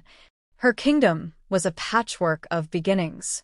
Projects, palaces, laws, all half done. But people adored her curiosity. Her eyes were full of, what if? She died mid-sentence, smiling. Her tomb has an open book. The first line reads, Once upon a... CLXXVI. Jarn the Juggler of Jobs. Jarn could not choose. He was king, blacksmith, cook, bard, goat trainer, shipbuilder, bread taster, thunder interpreter, and occasionally a duck. I wear many hats, he said. He did. Literally. 12, stacked. His council once voted to help him stop helping. He died fixing a fence while writing a poem while conducting a duel. His grave has a long to-do list carved in stone. CLXXVI, Marn the Mostly Imaginary. Some say Marn never existed. Others say they met her in dreams. She ruled a kingdom no map could find. Her warriors walked only in moonlight. She spoke in whispers you remembered before you heard them, said one sailor. No battles. No taxes. Just a story passed through campfires and soft snow. She died before she was born. Or perhaps never did. Her tomb? Only seen at dusk. Only if you're already dreaming. CLXXVI. Thorleif the Thunderously Shy. Thorleif had the voice of a god and the heart of a mouse. Raid the VLL. Oh dear, sorry. He accidentally shouted proclamations. Then apologized for the echo. He whispered apologies to his battle axe before every fight. Named it Sniffle. His war cry was, Excuse me. He died blushing, having accidentally won a duel with a sneeze. His tomb has soundproof moss. And a do not disturb sign. Kulk 6. Inga the Ice Creamer. Inga screamed at ice. Not from fear, for communication. You melt too fast. I respect your coldness. She believed the icebergs were gods, and shouting was the only way they'd hear. Her ships had loudspeakers. Her court wore earmuffs. Her soldiers learned to yell in iambic pentameter. One day, the glaciers did shift. No one knows why. But she smiled. She died mid-shout. The wind still carries it. Her tomb? Buried in a whisper beneath a frozen fjord. CLXXX. Dagny the Dream Doubter. Dagny doubted everything, especially dreams. Flying goats? Likely nonsense. A fish that gives advice? Try again. She demanded logic. Proof. Charts. But ironically, her own life grew more dreamlike the more she denied it. Flowers bloomed in her footsteps. Her sword hummed lullabies. The moon winked. She died chasing a shadow she was certain didn't exist. Her grave flickers between here and not here. Some say it vanishes when you blink. CLXXXI, Fridas the fence-sitter. Fridas never chose sides. Not out of fear, she simply believed both sides were mostly wrong. War? Perhaps. But also knitting. She sat between factions. Between borders. Between decisions. She ruled a neutral land where arguments turned into foot races and rival kings were forced to hug it out. She died mid-mediation, holding a banner that read, "Let's not." Her tomb lies exactly between two stones. Balanced. Quiet. Firmly undecided. CLXXXI. Kjartan the Complimenter. Kjartan complimented everyone. Enemies. Trees. Bread. Lovely axe swing. Your beard glistens with honor. What a heroic loaf. His praise confused foes so much, they often surrendered. He once ended a siege by complimenting the enemy's wall for 3 hours. He died nodding approvingly at a thundercloud. His tomb reads, "Good effort." CLXXXII. Svala the Storm Counter. Svala believed storms were personal attacks. "Oh, you again, wind? Try harder." She shouted back at thunder, challenged rain to duels, and wagged fingers at snowflakes. Oddly, it worked. Storms avoided her village. Clouds apologized. She once banished a blizzard by glaring at it. She died shaking her fist at the northern lights. Her tomb has a roof. Always dry. Even in the worst weather. Klexiv. Ulfhild the Undecipherable. Ulfhild spoke only in riddles. And even then badly. What walks on 5 legs at noon and sings of jellyfish? She ruled through confusion. No one knew what she wanted, but everyone tried to guess. Laws were based on dreams. Taxes were paid in riddles. Duels were settled by pun contests. She died mid-puzzle. The answer was never found. Her tomb bears one word. Maybe. CLXXXV. Holmgeir the Hammerless. Holmgeir lost his hammer. And never stopped looking for it. He searched mountains, oceans, pockets, entire kingdoms. He ruled with empty hands and hopeful eyes. His enemies mocked him, until he defeated 3 of them with a particularly angry loaf of bread. He died still searching. His tomb has one line carved into the stone. Check under the bed. CLXXXVI. Sigrun the Song Snatcher. Sigrun collected songs. All of them. She outlawed silence. Forced every visitor to sing, hum, or at least whistle. Even her battle commands were sung. To the left, my lads. And cha-cha, with your swords. Her armies sang in harmony. Her court dined to lullabies. Even her ravens carried tunes. She died mid-verse. The final note still drifts over the hills. Her grave hums softly when the wind is right. CLXXXVI. Egil the Echo. Egil only repeated what others said. Attack now. Attack now. We're doomed. We're doomed. No one knew if he was clever, cursed, or just lazy. But somehow, his echoing always made sense. People felt heard. Even the sheep. He never made a decision, and never made a mistake. He died echoing the words, "Goodbye, goodbye." His tomb is an open cave. It still answers. CLXXXVI. Randy the Ridiculously Ready. Randy was always prepared. Sword? Sharpened. Plans? Triple-checked. Sandwich? Made. She wore armor in the bath. carried maps during naps, had 4 emergency chairs. She once predicted a flood 2 years in advance and stored canoes in everyone's chimney.